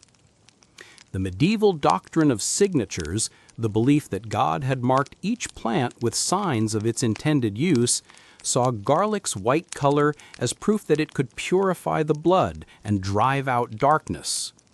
Physicians of the time, their knowledge a mixture of ancient wisdom and superstition, would prescribe garlic for melancholy of the spleen and corruption of the humors. In the great castles of medieval Europe, where thick stone walls kept out both cold and enemies, garlic hung in kitchens like protective charms. Castle cooks, working by firelight in cavernous chambers, understood that garlic could make the simplest fare fit for a king. A medieval cookbook, its pages yellowed with age, instructs cooks to take garlic and stamp it well with salt, and lay it in thy meat, and it shall give it both savor and virtue. During the Crusades, European knights encountered new varieties of garlic in the markets of Constantinople and Jerusalem. They returned home with bulbs from distant lands, their armor clanking as they carefully protected these precious specimens in their saddlebags. These exotic varieties, planted in European soil, began the long process of diversification that would eventually give us the hundreds of garlic cultivars we know today. The Renaissance of flavor and art. As Europe awakened from its medieval slumber, garlic too experienced a renaissance. In the bustling city-states of Italy, where art and commerce flourished like spring flowers, garlic found new expressions in the hands of inspired cooks. The Medici family, patrons of artists and lovers of fine living, employed court chefs who elevated garlic from peasant food to aristocratic delight. Catherine de' Medici, when she traveled from Florence to become Queen of France, brought with her not just Renaissance art and culture, but also Italian culinary traditions rich with garlic. Her chefs, working in the grand kitchens of French palaces, began the slow transformation of French cuisine that would eventually make it the envy of the world. In the workshops of Renaissance artists, apprentices grinding pigments and mixing oils would often pause for simple meals of bread rubbed with garlic and drizzled with olive oil.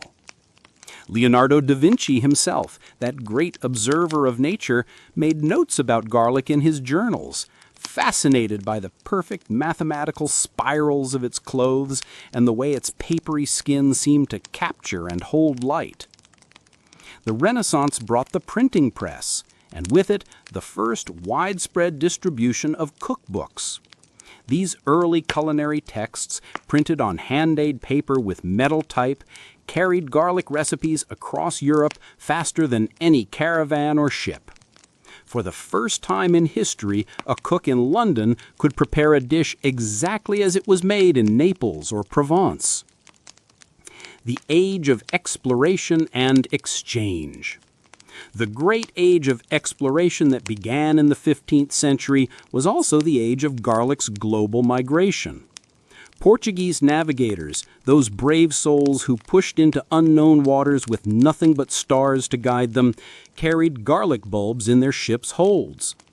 These bulbs would become the ancestors of today's Iberian varieties, adapted to oceanic climates and coastal soils.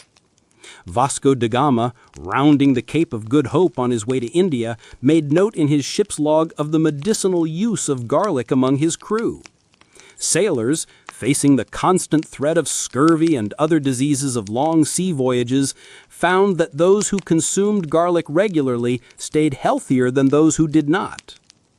In the New World, Spanish conquistadors introduced garlic to indigenous peoples who had never encountered its like. The Aztecs, with their sophisticated understanding of plants and medicine, quickly recognized garlic's value. They called it Mexican medicine and incorporated it into their traditional healing practices. Aztec codices, painted on bark paper with vibrant mineral pigments, show healers administering garlic preparations to patients suffering from various ailments. The Great Columbian Exchange, that mixing of Old World and New World plants, animals, and cultures, brought garlic to every corner of the Americas. In the missions of California, Spanish padres planted garlic alongside grapes and olives, creating the foundation of what would become a great agricultural tradition. Native American tribes, initially suspicious of these foreign plants, gradually adopted garlic, finding that it grew well in their traditional Three Sisters gardens alongside corn, beans, and squash. The Industrial Revolution and mass production. The Industrial Revolution transformed human society in countless ways, and garlic was no exception. As populations moved from countryside to cities, as steam engines replaced human and animal power, garlic production had to adapt to feed growing urban populations. In the new industrial cities of 19th century America and Europe, where factory smoke darkened the sky and the pace of life accelerated beyond anything previous generations had known, garlic became a working-class staple. Italian immigrants, crowded into tenement buildings in New York's Lower East Side, would hang braids of garlic from their fire escapes, creating aromatic clouds that told the neighborhood's stories of home. The invention of canning and preservation techniques meant that garlic could be processed and stored on an industrial scale. Factories in California began producing garlic powder, garlic salt, and other processed forms that could travel vast distances without spoiling. This was the beginning of garlic's democratization. No longer was it limited to those who could grow it or access fresh supplies. Railroad networks carried fresh garlic from growing regions to distant markets faster than ever before. The completion of the Transcontinental Railroad meant that garlic grown in California could reach dinner tables in New York within days rather than months. This revolution in transportation began to standardize American taste, as the same varieties of garlic became available nationwide. The Great Wars and garlic's service. The 20th century's great conflicts revealed yet another dimension of garlic's usefulness. During World War I, when medical supplies were scarce and battlefield conditions horrific, British and French army surgeons working in crude field hospitals behind the trenches used garlic juice to prevent infection in wounds when conventional antiseptics ran out. The influenza pandemic of 1918, which killed more people than the war itself, sent frightened populations searching for any protection they could find. In cities across America and Europe, pharmacies sold out of garlic as quickly as they could stock it. People wore garlic around their necks, hung it in their homes, and consumed it in quantities that would have seemed excessive in peacetime. In the Nazi-occupied Europe, where food was scarce and medical care rationed, garlic became a black market commodity. Resistance fighters, hiding in forests and bombed-out buildings, often survived on simple meals made flavorful and nutritious by whatever garlic they could find or steal. For them, garlic was not just sustenance, but defiance, a refusal to let occupying forces diminish their humanity. The post-war boom and culinary revolution. The prosperity that followed World War II brought unprecedented changes to how Americans and Europeans ate. Suburban kitchens, equipped with modern appliances and stocked with convenience foods, might have seemed like unlikely places for garlic to thrive, yet the opposite proved true. Veterans returning from overseas had tasted foods they'd never encountered before. GIs who had been stationed in Italy came home with memories of simple pasta dishes perfumed with garlic and olive oil. Others who had fought in the Pacific brought back appreciation for Asian flavors, where garlic played essential roles. These returning soldiers became ambassadors for international cuisine, slowly changing American palates. The rise of television brought cooking shows into American homes for the first time. Julia Child, standing in her small television kitchen with her distinctive voice and fearless approach to French cooking, showed a generation of home cooks that garlic wasn't something to be feared or hidden. Her famous recipe for chicken with 40 cloves of garlic, a dish that would have horrified earlier generations of Americans, became a symbol of culinary liberation. Suburban dinner parties of the 1960s and 70s began to feature dishes that previous generations would have found shocking in their boldness. Garlic bread, once considered exotic, became as American as apple pie. Cookbooks with titles like The Art of French Cooking and The Joy of Cooking included garlic recipes as standard fare, not exotic experiments. The counterculture and natural foods movement. The social upheavals of the 1960s included a food revolution that would permanently change America's relationship with garlic. Young people, rebelling against the processed foods and bland flavors of their parents' generation, embraced ethnic cuisines and natural ingredients with the passion of converts. Hippie communes, scattered across rural America, often centered their communal life around gardens, where garlic grew alongside marijuana and organic vegetables. These young farmers, many of them college-educated dropouts from middle-class families, approached garlic cultivation with almost religious dedication. They saved seeds, experimented with heritage varieties, and shared knowledge with the intensity of religious scholars. Health food stores, once tiny outposts catering to a few dedicated customers, began to proliferate in college towns and countercultural neighborhoods. These stores sold not just fresh garlic, but garlic supplements, garlic oil, and books about garlic's medicinal properties. The ancient knowledge of garlic as medicine, dismissed by mainstream medicine for generations, found new adherents among those seeking alternatives to modern pharmaceutical approaches. The macrobiotic movement, influenced by Japanese philosophy and dietary practices, emphasized garlic's yang properties, its ability to warm the body and provide energy. Macrobiotic restaurants, with their simple wooden tables and paper lanterns, served dishes where garlic played supporting but essential roles, balancing other flavors in perfect harmony. The gourmet revolution. The 1980s brought what food historians call the gourmet revolution, a transformation of American dining that elevated food from mere sustenance to art form. Garlic played a starring role in this transformation, moving from ethnic specialty to mainstream sophistication. Celebrity chefs, emerging as cultural figures for the first time, built their reputations partly on their fearless use of garlic. Wolfgang Puck, serving garlic-infused dishes at his trendy Los Angeles restaurants, showed Hollywood celebrities that garlic could be glamorous. Emeril Lagasse, with his enthusiastic bam and generous hand with garlic, made boldly flavored food seem like performance art. Cookbooks proliferated, their glossy pages filled with photographs that made garlic look as beautiful as any flower. Professional food stylists learned to make roasted garlic cloves glisten like pearls, to arrange fresh bulbs like precious objects worthy of still-life paintings. Garlic became photogenic, Instagram-ready before Instagram existed. The rise of markets brought urban consumers into direct contact with garlic growers for the first time in generations. City dwellers who had only known grocery store garlic discovered the incredible diversity of varieties available: German red, music, purple striped glazed, Siberian. Each variety had its own personality, its own story, its own devoted followers. The festival culture. The creation of garlic festivals marked a turning point in America's relationship with this ancient bulb. The Gilroy Garlic Festival, which began in 1979 as a small community celebration, grew into a massive annual event attracting hundreds of thousands of visitors. The sight of families traveling hundreds of miles just to celebrate garlic would have seemed absurd to earlier generations, but it spoke to something deeper, a hunger for authenticity, for connection to the earth and to each other. These festivals became laboratories for culinary creativity. Garlic ice cream, once a joke, became a serious culinary challenge. Chefs competed to create the most innovative garlic dishes, pushing the boundaries of what was possible. Children who attended these festivals grew up thinking that garlic-flavored everything was normal, natural, wonderful. The festival atmosphere, with its carnival games, live music, and communal dining, transformed garlic from ingredient to celebration.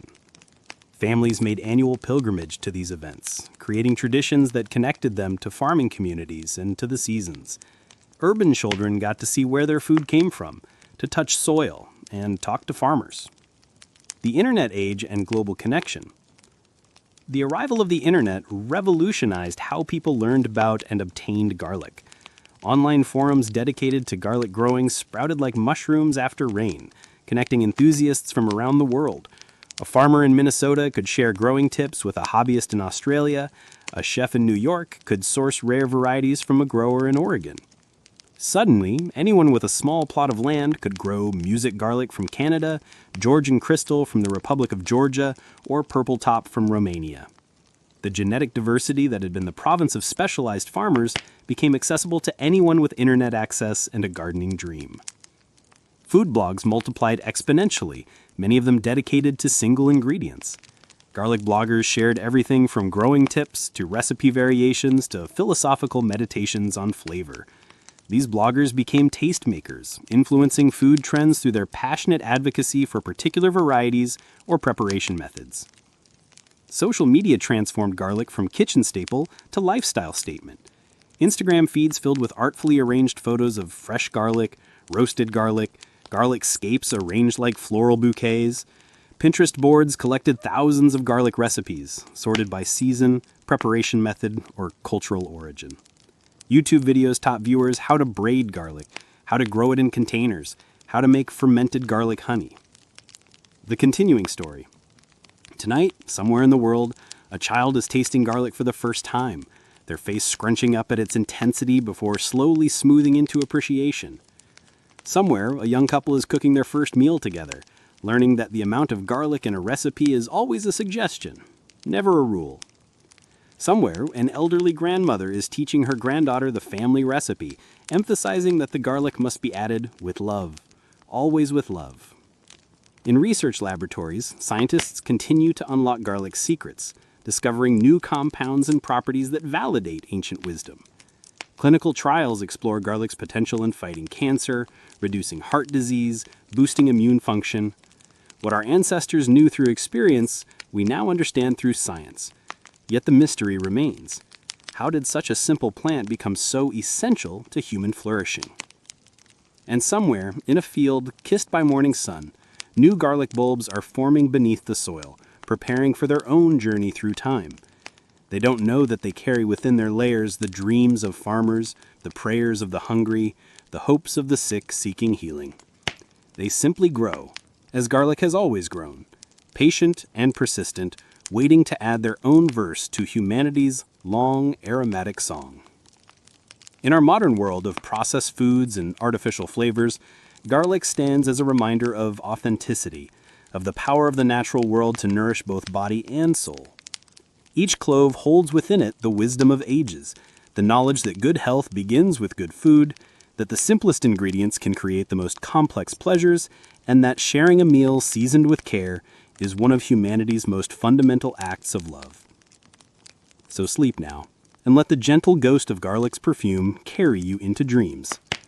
Dream of ancient gardens and modern kitchens, of strangers becoming friends over shared meals, of the simple miracle that transforms raw ingredients into love made edible. For tomorrow, you too will add your own chapter to garlic's endless story, one clove, one meal, one moment of connection at a time. The music fades to a gentle whisper, like wind through an herb garden at twilight. Sweet dreams, fellow travelers. May your rest be peaceful, and may your morning kitchen be filled with promise and the eternal fragrance of possibility.